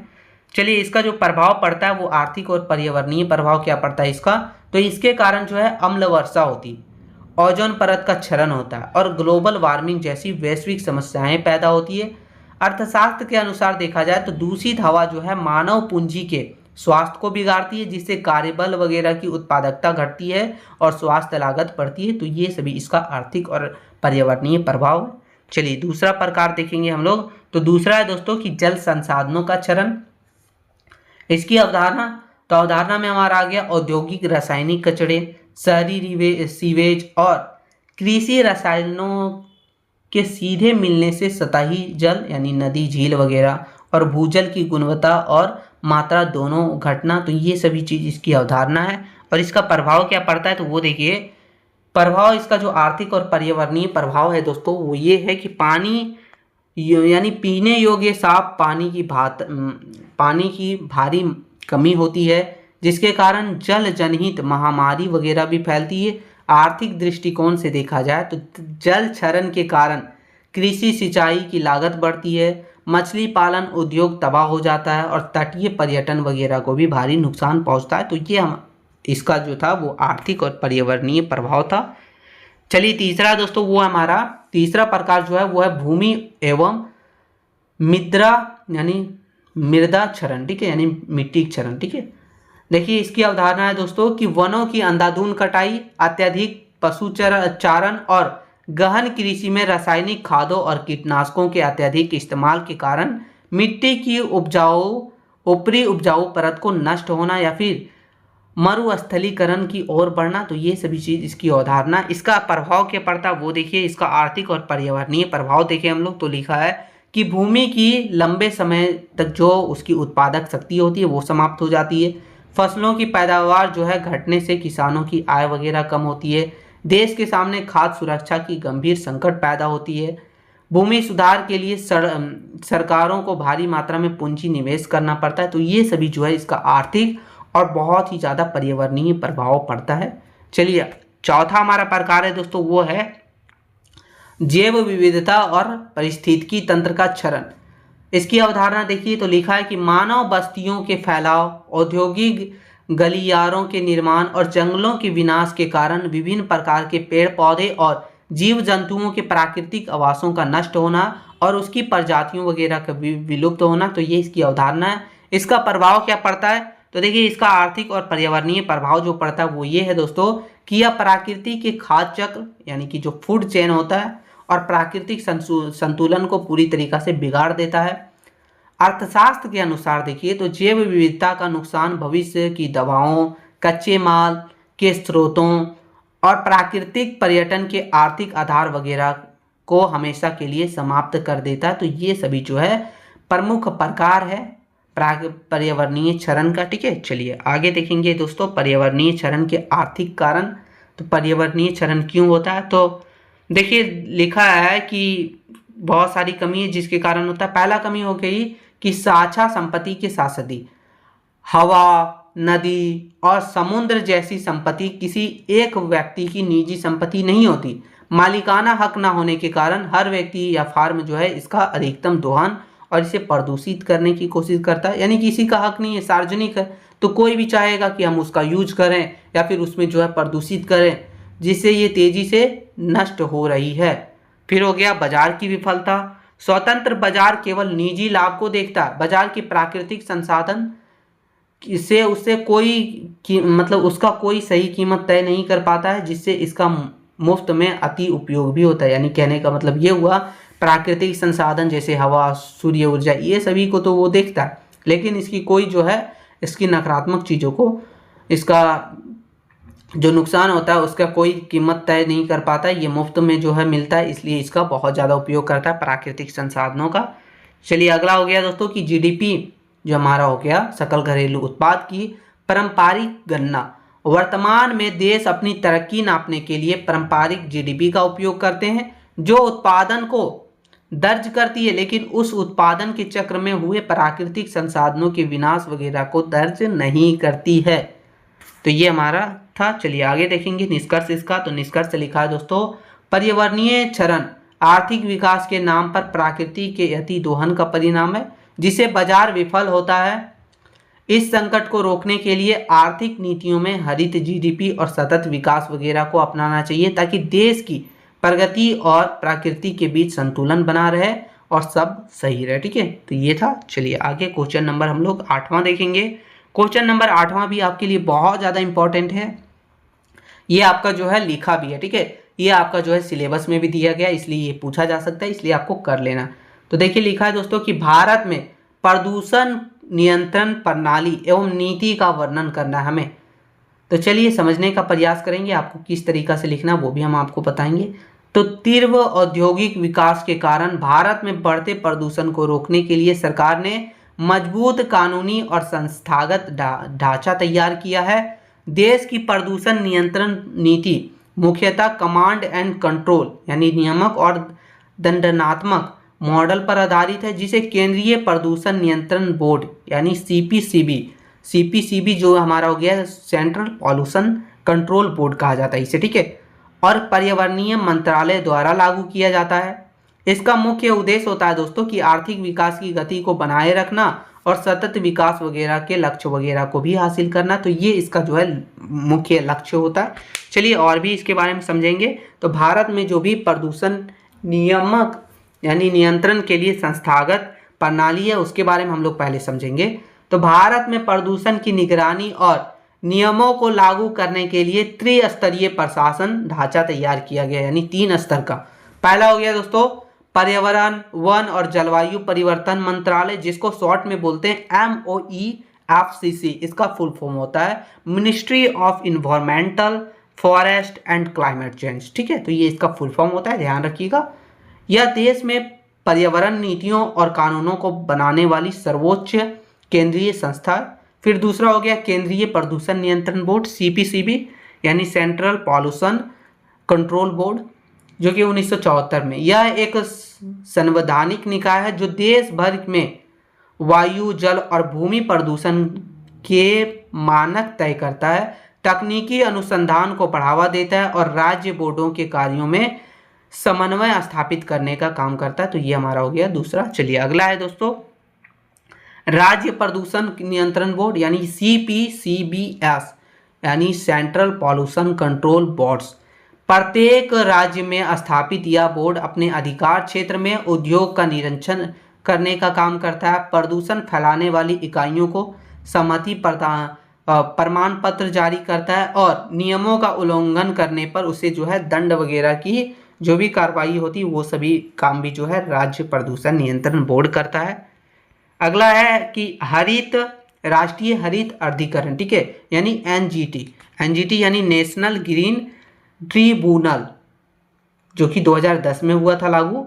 पर्यावरण से जुड़े मामलों के त्वरित निपटारे और न्यायिक न्याय के लिए एक विशेष ट्रिब्यूनल यानी न्यायालय की स्थापना की गई है, जो पर्यावरण को नुकसान पहुंचाने वाली कंपनियों पर भारी आर्थिक जुर्माना लगाने का ये काम करता है। तो ये सभी जो है भारत के प्रमुख संस्थागत ढांचा है दोस्तों, जो कि हमारा ये पर्यावरण को नुकसान पहुंचाने से बचाने का काम करता है। चलिए आगे देखेंगे प्रमुख वैधानिक कानून और नीति, यानी कौन कौन से कानून बनाए गए हैं, कौन कौन से नीति, वो देखेंगे।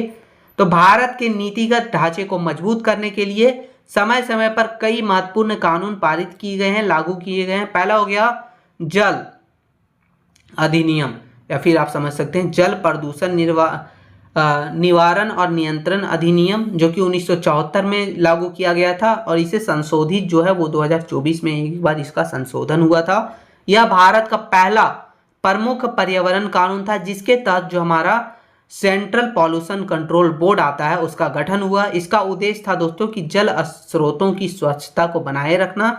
इसके 2024 के न्यूनतम संशोधन के तहत कई छोटे उल्लंघनों को अपराध की श्रेणी से बाहर करके उस पर सीधे आर्थिक जुर्माना लगाने का प्रावधान किया गया था। यानी जो 2024 में इसका जो है संशोधन हुआ था, उसमें बहुत छोटे छोटे उल्लंघन वगैरह को अपराध की श्रेणी से हटा दिया और उस पर जो है आर्थिक जुर्माना लगाने का प्रावधान किया गया। फिर दूसरा नियम है दोस्तों हमारा जो है वायु, जो कि प्रदूषण निवारण और नियंत्रण अधिनियम, जो कि 1981 में लागू हुआ था। यह कानून जो है वायु की गुणवत्ता की निगरानी करने और औद्योगिक क्षेत्रों को वायु प्रदूषण नियंत्रण क्षेत्र घोषित करने की शक्ति प्रदान करता है। फिर अगला हमारा दोस्तों वो है दोस्तों कि पर्यावरण संरक्षण अधिनियम 1986, इसको बोलते हैं ईपीए। ईपीए इसका फुल फॉर्म होता है दोस्तों इन्वायरमेंटल प्रोटेक्शन एक्ट। ठीक है, environmental protection act full form हम इसलिए भी बता रहे हैं ताकि आपको ध्यान रखना है, कई बार पूछ सकता है वन टाइप के लिए, तो आपको ध्यान रखना है ना। 1984 के भोपाल गैस संसदी के बाद इस अम्ब्रेला एक्ट यानी छतरी कानून को लाया गया। यह केंद्र सरकार को प्रदूषण के मानक तय करने, खतरनाक कचरे का प्रबंधन और पर्यावरण मंजूरी देने के लिए असीमित शक्ति प्रदान करने का काम करता है। ठीक है, तो ये था। चलिए अगला हमारा जो नियम है वो है अपशिष्ट प्रबंधन नियम 2016। इसके तहत ई कचरा, प्लास्टिक कचरा और ठोस अपशिष्ट प्रबंधन के लिए कड़े नियम बनाए गए हैं, जिसमें हमारा विस्तारित उत्पादक उत्तरदायित्व यानी EPR आता है, यानी एक्सटेंडेड प्रोड्यूसर रिस्पॉन्सिबिलिटी का आर्थिक सिद्धांत लागू किया है। यानी इसमें क्या होता है देखिए, प्लास्टिक या इलेक्ट्रॉनिक सामान बेचने वाली कंपनी को ही जिम्मेदारी होगी कि वह कचरे का वापस कलेक्ट करे और वापस से रिसाइकल करे। तो ये सब नियम जो है बनाया गया है भारत में जो है हमारा जो संस्थागत ढांचा है उसे चलाने के लिए, समय समय पर जो है पर्यावरण को और मनुष्य वगैरह पर्यावरण वगैरह के बीच जो है आर्थिक विकास वगैरह के बीच संतुलन बनाए रखने के लिए। चलिए आगे देखेंगे दोस्तों वर्तमान नीतियों और नवीन यानी नए रणनीतियों के बारे में। पारंपरिक दंडात्मक नीतियों के साथ साथ भारत अब जो है आधुनिक और बाजार आधारित आर्थिक उपकरणों को भी अपना रहा है, जिसमें पहला हो गया हमारा राष्ट्रीय स्वच्छ वायु कार्यक्रम जो है NCAP। देखिए NCAP इसका फुल फॉर्म भी हम आपको बताते हैं, जो कि 2019 में लागू हुआ था। इसका फुल फॉर्म है दोस्तों नेशनल क्लीन एयर प्रोग्राम। ठीक है, इसका लक्ष्य था कि देश के प्रमुख प्रदूषित शहरों में पार्टिकुलेट मेटल के जरिए पार्टिकुलर मेटल की स्तर में 20 से 30% की कमी लाना। तो ये इसका जो है लक्ष्य था। चलिए दूसरा देखेंगे, दूसरा जो रणनीति है या फिर नीति है वो है भारत स्टेज उत्सर्जन मानक यानी कि BS6 वगैरह। वाहनों से होने वाली वायु प्रदूषण को रोकने के लिए देश में जो है सीधे BS4 से BS6 ईंधन और इंजन मानकों को अनिवार्य कर दिया गया ताकि जो है प्रदूषण को रोका जा सके, जो कि यूरोपियन मानकों के समकक्ष है। ठीक है, यानी यूरोपियन मानकों से लिया गया था। चलिए अगला जो नियम है, अगला नियम है वो है हरित ऊर्जा और कार्बन बाजार। भारत सरकार सौर ऊर्जा और इलेक्ट्रॉनिक वाहनों पर भारी हरित सब्सिडी दे रही है। साथ ही उद्योगों में कार्बन उत्सर्जन को कम करने के लिए कार्बन क्रेडिट ट्रेडिंग प्रणाली को भी विकसित किया जा रहा है ताकि जो है प्रदूषण वगैरह को रोका जा सके दोस्तों।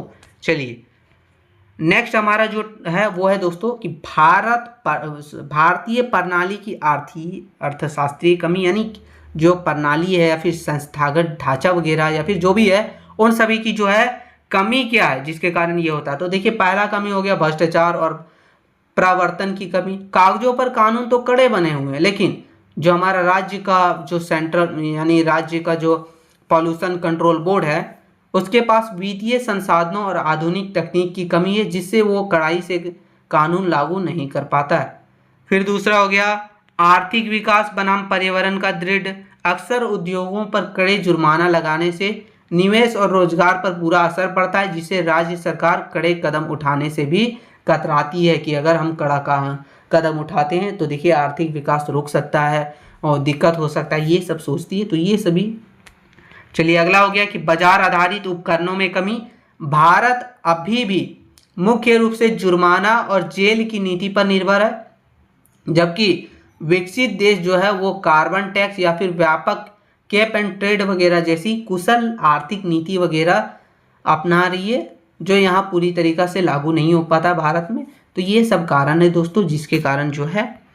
चलिए निष्कर्ष देखते हैं। निष्कर्ष लिखा है कि भारत में प्रदूषण नियंत्रण के लिए एक व्यापक ढांचा मौजूद है, लेकिन इसे पूरी तरीका से सफल बनाने के लिए कड़े परिवर्तन के साथ साथ कार्बन टैक्स और हरित सब्सिडी जैसे आर्थिक उपायों को बढ़ाना होगा। देश के सुरक्षित भविष्य के लिए औद्योगिक प्रगति और सतत विकास के बीच सही संतुलन बनाना बहुत जरूरी है, तभी जो है देश आगे बढ़ेगा और लोग भी जो है स्वस्थ रहेंगे, सब चीज़ ठीक रहेगा। ठीक है, चलिए आगे क्वेश्चन नंबर 9 है हमारा दोस्तों। क्वेश्चन नंबर 9 है कि सतत विकास से आप क्या समझते हैं, इसके महत्व एवं शर्तों का वर्णन कीजिए। तो सतत विकास आखिर क्या है, चलिए समझेंगे। एक ऐसा विकास जो वर्तमान पीढ़ियों की आवश्यकताओं को इस तरीका से पूरा करे कि भविष्य की पीढ़ियों की आवश्यकताओं से कोई समझौता ना हो, तो उसे ही हम लोग सतत विकास कहते हैं। यानी अभी भी यूज हो वैसा, लेकिन बचाते हुए, ठीक है, यानी जरूरत जितना उसी हिसाब से और आने वाली पीढ़ियों के लिए भी बचा रहे, तो वही हमारा सतत विकास कहलाता है, सस्टेनेबल डेवलपमेंट कहलाता है। इस अवधारणा को सबसे पहले जो है 1987 में ब्रटलैंड रिपोर्ट, जो ब्रटलैंड रिपोर्ट है, जो अवर कॉमन फॉर्च्यून में इसे व्यवस्थित रूप से परिभाषित किया गया था।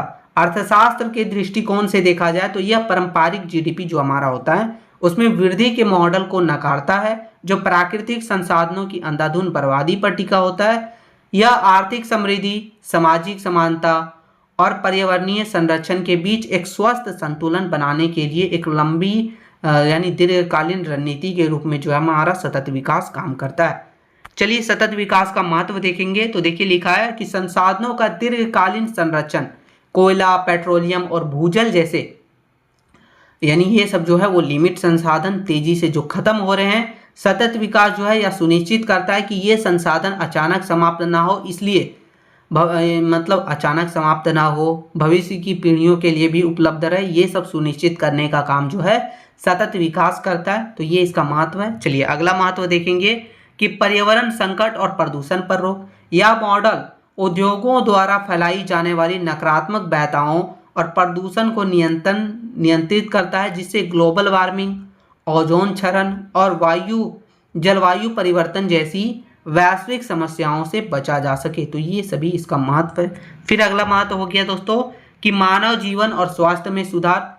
स्वच्छ पर्यावरण समाज के स्वास्थ्य को बेहतर बनाता है, यानी साफ हवा लीजिएगा, शुद्ध पानी पीजिएगा तो स्वास्थ्य वगैरह बेहतर बनेगा, जिससे कार्यबल वगैरह की उत्पादकता भी बढ़ती है और सरकारों की स्वास्थ्य बजट भी कम होता है और आर्थिक विकास में भी ये सहायक होता है। तो ये इसका महत्व है। चलिए अगला महत्व है दोस्तों स्थिर आर्थिक विकास। पर्यावरण को नष्ट करके हासिल किया गया विकास अस्थायी होती है, यानी टेम्पोररी होती है। इधर आप तो विकास कर लिए लेकिन उधर जो है पर्यावरण नष्ट हो रहा है, क्योंकि बाढ़, सूखा और बीमारियां जो है पूरी अर्थव्यवस्था को पीछे धकेल देती है फिर से। इसलिए सतत विकास जो है वो अर्थव्यवस्था को एक टिकाऊ और मजबूत आधार देने का भी काम करता है। तो ये सभी जो है सतत विकास का मुख्य महत्व आप समझ सकते हैं। चलिए आगे समझेंगे दोस्तों कि सतत विकास की मुख्य शर्तों के बारे में। तो देखिए लिखा है कि प्रसिद्ध पर्यावरणीय अर्थशास्त्री हरमैन डेली, ठीक है, हरमैन डेली के अनुसार सतत विकास को हासिल करने के लिए निम्नलिखित शर्त पूरा करना बहुत जरूरी है। कौन कौन सा शर्त दिया गया, तो देखिए संसाधनों के दोहन की सीमित दर होनी चाहिए, जिसमें नवीकरणीय संसाधन जैसे वन, पानी को निकालने की गति दोबारा बनाने या पूर्ण उत्पादन यानी दोबारा उत्पादन की गति से अधिक होनी चाहिए। तो ये पहला है। दूसरा है गैर नवीकरणीय संसाधन, जिसमें कोयला, पेट्रोल वगैरह आता है, इसका उपयोग की जो दर है उतनी ही करनी चाहिए जितनी तेजी से हम जो है उसके दूसरे विकल्प वगैरह को विकसित कर रहे हैं, ठीक है, जैसे सोलर पैनल वगैरह, विंड एनर्जी वगैरह, तो उस हिसाब से ही करना चाहिए, लिमिट होके। दूसरा हो गया वो है दोस्तों अपशिष्ट उत्सर्जन की सीमा। अत्यधिक यानी आर्थिक गतिविधियों से निकलने वाला कचरा और प्रदूषण पर्यावरण की प्राकृतिक सोखने या फिर रिसाइकल करने की क्षमता को जो है भीतर, मतलब इसी के भीतर होना चाहिए, ताकि वे जो है अपशिष्ट पदार्थ का उत्सर्जन यानी उत्सर्जन की सीमा होनी चाहिए, ताकि वे जो है प्राकृतिक और अर्थव्यवस्था पे जो है संतुलन बना रहे। चलिए अगला हो गया दोस्तों तकनीकी प्रगति का हरित होना। तकनीकी विकास ऐसा होना चाहिए जो संसाधनों की बर्बादी को कम करे, ना कि संसाधनों का शोषण बढ़ाए, जैसे कि ऊर्जा कौशल मशीन और फिर इलेक्ट्रिक वाहन वगैरह। अगला हमारा देखेंगे वो है कि हरित लेखांकन अपनाना। राष्ट्रीय आय की गणना करते समय पारंपरिक जीडीपी के स्थान पर हरित जीडीपी के शर्तों को लागू करना चाहिए, जिससे विकास दर में से पर्यावरण को हुए नुकसान की लागत को भी घटाया जा सके। तो ये सभी जो है प्रमुख शर्त हैं। चलिए सतत विकास के 3 प्रमुख स्तंभ हैं, कौन कौन से? पहला हो गया आर्थिक स्तंभ, दूसरा सामाजिक स्तंभ, तीसरा पर्यावरण स्तंभ। तीनों के बारे में देखेंगे। आर्थिक स्तंभ देखा जाए तो ऐसा विकास जो लगातार चलते रहे, रोजगार पैदा करे और गरीबी को कम करे, लेकिन प्राकृतिक पूंजी को नष्ट ना करे, तो यही है आर्थिक स्तंभ। दूसरा हो गया सामाजिक स्तंभ, जिसमें समाज में समानता लाए, स्वास्थ्य, शिक्षा और मानवाधिकारों की रक्षा, विकास का लाभ समाज के हर व्यक्ति यानी गरीब से लेकर अमीर तक सब तक पहुंचे, तो वही हमारा सामाजिक स्तंभ हो गया। फिर तीसरा स्तंभ है दोस्तों वो है पर्यावरण स्तंभ, जिसमें जैव विविधता की रक्षा हो गया, पारिस्थितिकी तंत्र का संतुलन और प्राकृतिक संसाधनों का विवेकपूर्ण उपयोग यानी जरूरी के हिसाब से ही उपयोग। तो ये सभी चीज हमारा जो है सतत विकास का 3 जो है प्रमुख स्तंभ है। आगे देखेंगे कि संयुक्त राष्ट्र के द्वारा जो 17 सतत विकास लक्ष्य दिया गया उसके बारे में। तो संयुक्त राष्ट्र यानी कि यूनाइटेड नेशन ने वर्ष 2015 से लेकर 2030 तक की अवधि के लिए 17 वैश्विक लक्ष्य तय किए हैं, जिसे पाकर ही सतत विकास संभव है। कौन कौन सा लक्ष्य तय किया है? तो जो भी मुख्य हैं यानी जो सस्टेनेबल डेवलपमेंट गोल, SDG का फुल फॉर्म होता है सस्टेनेबल डेवलपमेंट गोल, तो जो भी इंपॉर्टेंट है, ज़्यादा जरूरी है, वो हमने लिखा है। तो पहला हो गया पहले कि गरीबी की पूर्ण समाप्ति करना है हमें SDG 1 में। फिर है SDG 2 में दिया गया है कि भुखमरी की समाप्ति और खाद्य सुरक्षा। SDG 6 में दिया गया है दोस्तों कि साफ पानी और स्वच्छता। SDG 7 में दिया गया है सस्ती और प्रदूषण मुक्त ऊर्जा। और अगला SDG 13 में दिया गया है कि जलवायु करवाई। और SDG 15 में दिया गया है कि भूमि पर जीवन और जंगल की संरक्षण। तो ये सभी दिया गया है। चलिए इसका थोड़ा निष्कर्ष देख लेते हैं। निष्कर्ष लिखा है कि सतत विकास आर्थिक प्रगति और प्रकृति के बीच लंबे समय तक संतुलन बनाने का एकमात्र रास्ता है। इसे हासिल करने के लिए हरित जीडीपी, कार्बन टैक्स और चक्रीय अर्थव्यवस्था जैसे आर्थिक उपायों को कड़ाई से लागू करना बहुत ही जरूरी है, ताकि हम वर्तमान आर्थिक आवश्यकताओं को भी पूरा करें और साथ ही साथ आने वाली पीढ़ियों के लिए भी एक समृद्ध और सुरक्षित भविष्य सुनिश्चित कर सके। तो ये हमारा था, ठीक है, सतत विकास के बारे में। ये पूछा जाता है आपको, इसलिए ध्यान रखना। इसका शर्त पूछ लेगा, इसके बारे में जो भी पूछे आपको ये आंसर लिख देना। चलिए अगला क्वेश्चन है हमारा क्वेश्चन नंबर 10वां। ये भी आपका एक इंपॉर्टेंट क्वेश्चन है। क्वेश्चन है दोस्तों कि सामाजिक वानिकी एवं संयुक्त वन प्रबंधन, जिसको शॉर्ट में बोलते हैं JFM पर टिप्पणी लिखिए। तो चलिए सबसे पहले हमें समझना पड़ेगा इसका फुल फॉर्म। JFM यानी इसका फुल फॉर्म होता है दोस्तों ज्वाइंट फॉरेस्ट मैनेजमेंट, ठीक है, ज्वाइंट फॉरेस्ट मैनेजमेंट। आंसर देखेंगे तो लिखा है कि वनों के नुकसान को रोकने और स्थानीय लोगों को रोजगार देने के लिए सामाजिक वानिकी और संयुक्त वन प्रबंधन जैसी भागीदारी की नीति अपनाई गई। ये दोनों मॉडल जो है वो सरकारी नियंत्रण को कम करके ग्रामीणों को वन संरक्षण के हिस्सेदार बनाएं, ताकि वे जो है हिस्सेदार रहेगा तो वो उसका संरक्षण करेगा। इसका मुख्य उद्देश्य था कि वनों का क्षरण रोकना, ग्रामीण आय बढ़ाना और सतत विकास वगैरह हासिल करना। तो ये इसका लक्ष्य था। चलिए आगे देखेंगे दोनों के बारे में। पहले हम लोग देखेंगे सामाजिक वानिकी के बारे में, फिर देखेंगे हम लोग संयुक्त वन प्रबंधन के बारे में।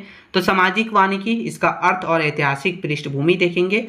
पहले परिभाषा देखते हैं तो देखिए लिखा है दोस्तों, पारंपरिक आरक्षित जंगलों से बाहर खाली पड़ी सार्वजनिक, निजी या फिर बंजर भूमि पर स्थानीय समुदायों की मदद से पेड़ लगाना, उसका विकास करना और प्रबंधन करना ही जो है हमारा सामाजिक वानिकी कहलाता है। ठीक है, समझ गए।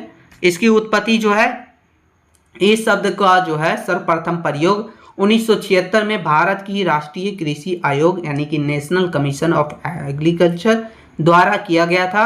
इसका मूल मंत्र था दोस्तों कि जंगल जनता के, जनता द्वारा और जनता के लिए। ठीक है, तो ये इसका मूल मंत्र था।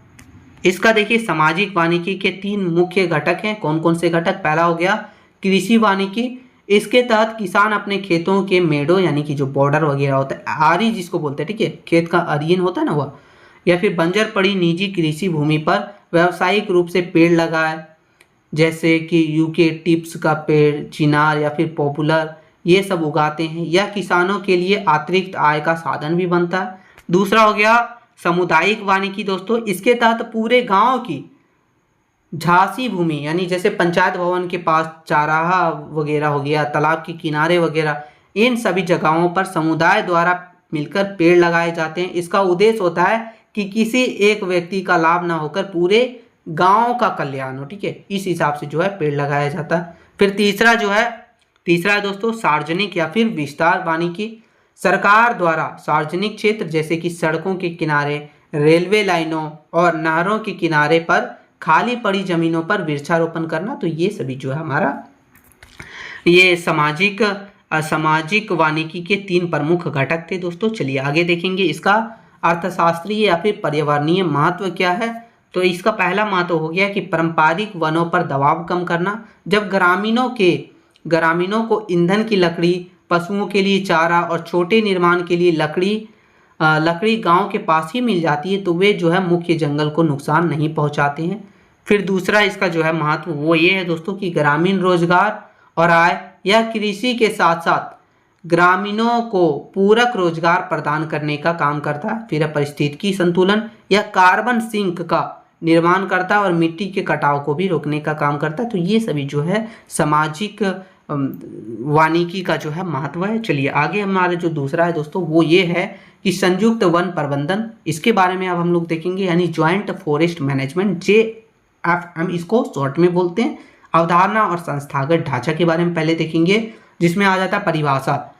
सरकारी वन विभाग और स्थानीय ग्रामीण समुदाय के बीच कमजोर यानी निम्नीकृत जंगलों की सुरक्षा, पुनरुद्धार और प्रबंधन के लिए की गई साझी हिस्सेदारी को जो है संयुक्त वन प्रबंधन कहते हैं। चलिए इसके नीतिगत आधार देखेंगे। तो इसकी शुरुआत जो है वो आधिकारिक तौर पर भारत सरकार के राष्ट्रीय वन नीति यानी कि नेशनल फॉरेस्ट पॉलिसी 1988 के तहत हुई थी। इसका वैचारिक आधार क्या था कि 1970 के दशक का पश्चिम बंगाल का जो प्रसिद्ध आराबारी मॉडल है वही था इसका जो है प्रसिद्ध आराबारी मॉडल। ठीक है, वैचारिक आधार था। चलिए इसका कार्य प्रणाली देखेंगे। तो JFM के तहत ग्राम स्तर पर एक संस्थागत ढांचा तैयार किया जाता है जो इस प्रकार काम करता है। पहला हो गया कि वन सुरक्षा समितियों यानी FPC, ठीक है, FPC का गठन, FPC का फुल फॉर्म होता है दोस्तों फॉरेस्ट प्रोटेक्शन कमिटी। ठीक है, इसका गठन किया गया। गांव के लोगों और वन विभाग के अधिकारियों ने मिलकर वन सुरक्षा समिति बनाई जाती है। फिर है इसका कर्तव्य देखिए।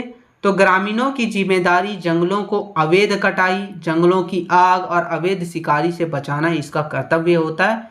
अधिकार और इसका आर्थिक लाभ किसे मिलता है? तो देखिए ग्रामीणों को जंगल से मिलने वाले गैर इमारती वन उत्पाद यानी कि गैर इमारती, इसको शॉर्ट फॉर्म में बोलते हैं NTFPS यानी कि नॉन टिम्बर फॉरेस्ट प्रोडक्ट्स, जैसे महुआ हो गया, तेंदुपत्ता हो गया, शहद हो गया, गोंद हो गया और औषधीय पौधे मुफ्त या फिर बहुत कम दाम पर मिलते हैं। साथ ही जब मुख्य पेड़ों की व्यावसायिक कटाई होती है तो कुल लाभ का एक निश्चित हिस्सा यानी 20% या 25% जो है वो सीधे तौर पर ग्रामीण समिति के बैंक खाते में ट्रांसफर किया जाता है, यानी वहाँ के जो ग्रामीण लोग हैं उन्हें भी दिया जाता है। ठीक है, ये इसका हो गया। देखिए JFM का आलोचनात्मक अर्थशास्त्रीय विश्लेषण देखा जाए तो ये जो है हमारा लागत प्रभावी मॉडल, सरकार अकेले भारी बजट खर्च करके भी जंगल को नहीं बचा सकती थी, स्थानीय लोगों की मुफ्त रखवाली मिलने से वन विभाग की प्रबंधन लागत जो है बहुत ही न्यूनतम हो गई है। निर्णय लेने में असमानता, आलोचकों का मानना है कि जेएमएफ कागजों पर तो साझी भागीदारी है, लेकिन वास्तविक नियंत्रण अभी भी जो है वन विभाग के बड़े अधिकारियों के हाथ में ही रहता है, जिससे कभी कभी ग्रामीण जो है इससे असंतुष्ट होते हैं। यानी कहने का मतलब है कागज पर तो ये रूल बना दिया गया, लेकिन ग्रामीणों के को जो है ये अधिकार नहीं दिया जाता है जितना अधिकार इसमें दिया गया है, जिससे जो ग्रामीण लोग हैं वो कभी कभी असंतुष्ट होते हैं। तो ये था दोस्तों। चलिए निष्कर्ष देखते हैं। निष्कर्ष लिखा हमारा कि सामाजिक वानिकी और संयुक्त वन प्रबंधन यानी JFM वनों की रक्षा में जन भागीदारी को बढ़ाने के सबसे सफल मॉडल है। ये रणनीति ग्रामीण को रोजगार और गैर आर्थिक लाभ देकर वनों की क्षरण को रोकता है, वनों को बर्बाद होने से रोकता है, जिससे देश में आर्थिक प्रगति और सतत विकास के बीच सही संतुलन बनता है। ठीक है, तो ये हमारा क्वेश्चन था दोस्तों। ये हमने जो है आपके मेजर फोर इकोनॉमिक्स यानी अर्थशास्त्र के लिए सिर्फ 10 प्रश्न लिए हैं, और हम आपको आशा करते हैं कि अगर आप ये 10 प्रश्न कर लेते हैं तो एग्जाम में जितने भी लॉन्ग टाइप वाला और जो 5 मार्क्स वाला पूछे जाएंगे सब इसी में से आपको मिल जाएगा। बस आपको इसे अच्छे से कर लेना है दोस्तों। साथ ही साथ आपका माइनर सब्जेक्ट क्या है कमेंट करके जरूर बताइएगा। चैनल पर नए हैं तो सब्सक्राइब करके बेल आइकन को ऑन कर दीजिएगा और एक छोटा सा लाइक जरूर कर दीजिएगा दोस्तों, बहुत मेहनत लगता है। ठीक है, मिलते हैं नई वीडियो में, तब तक के लिए जय हिंद मित्रों।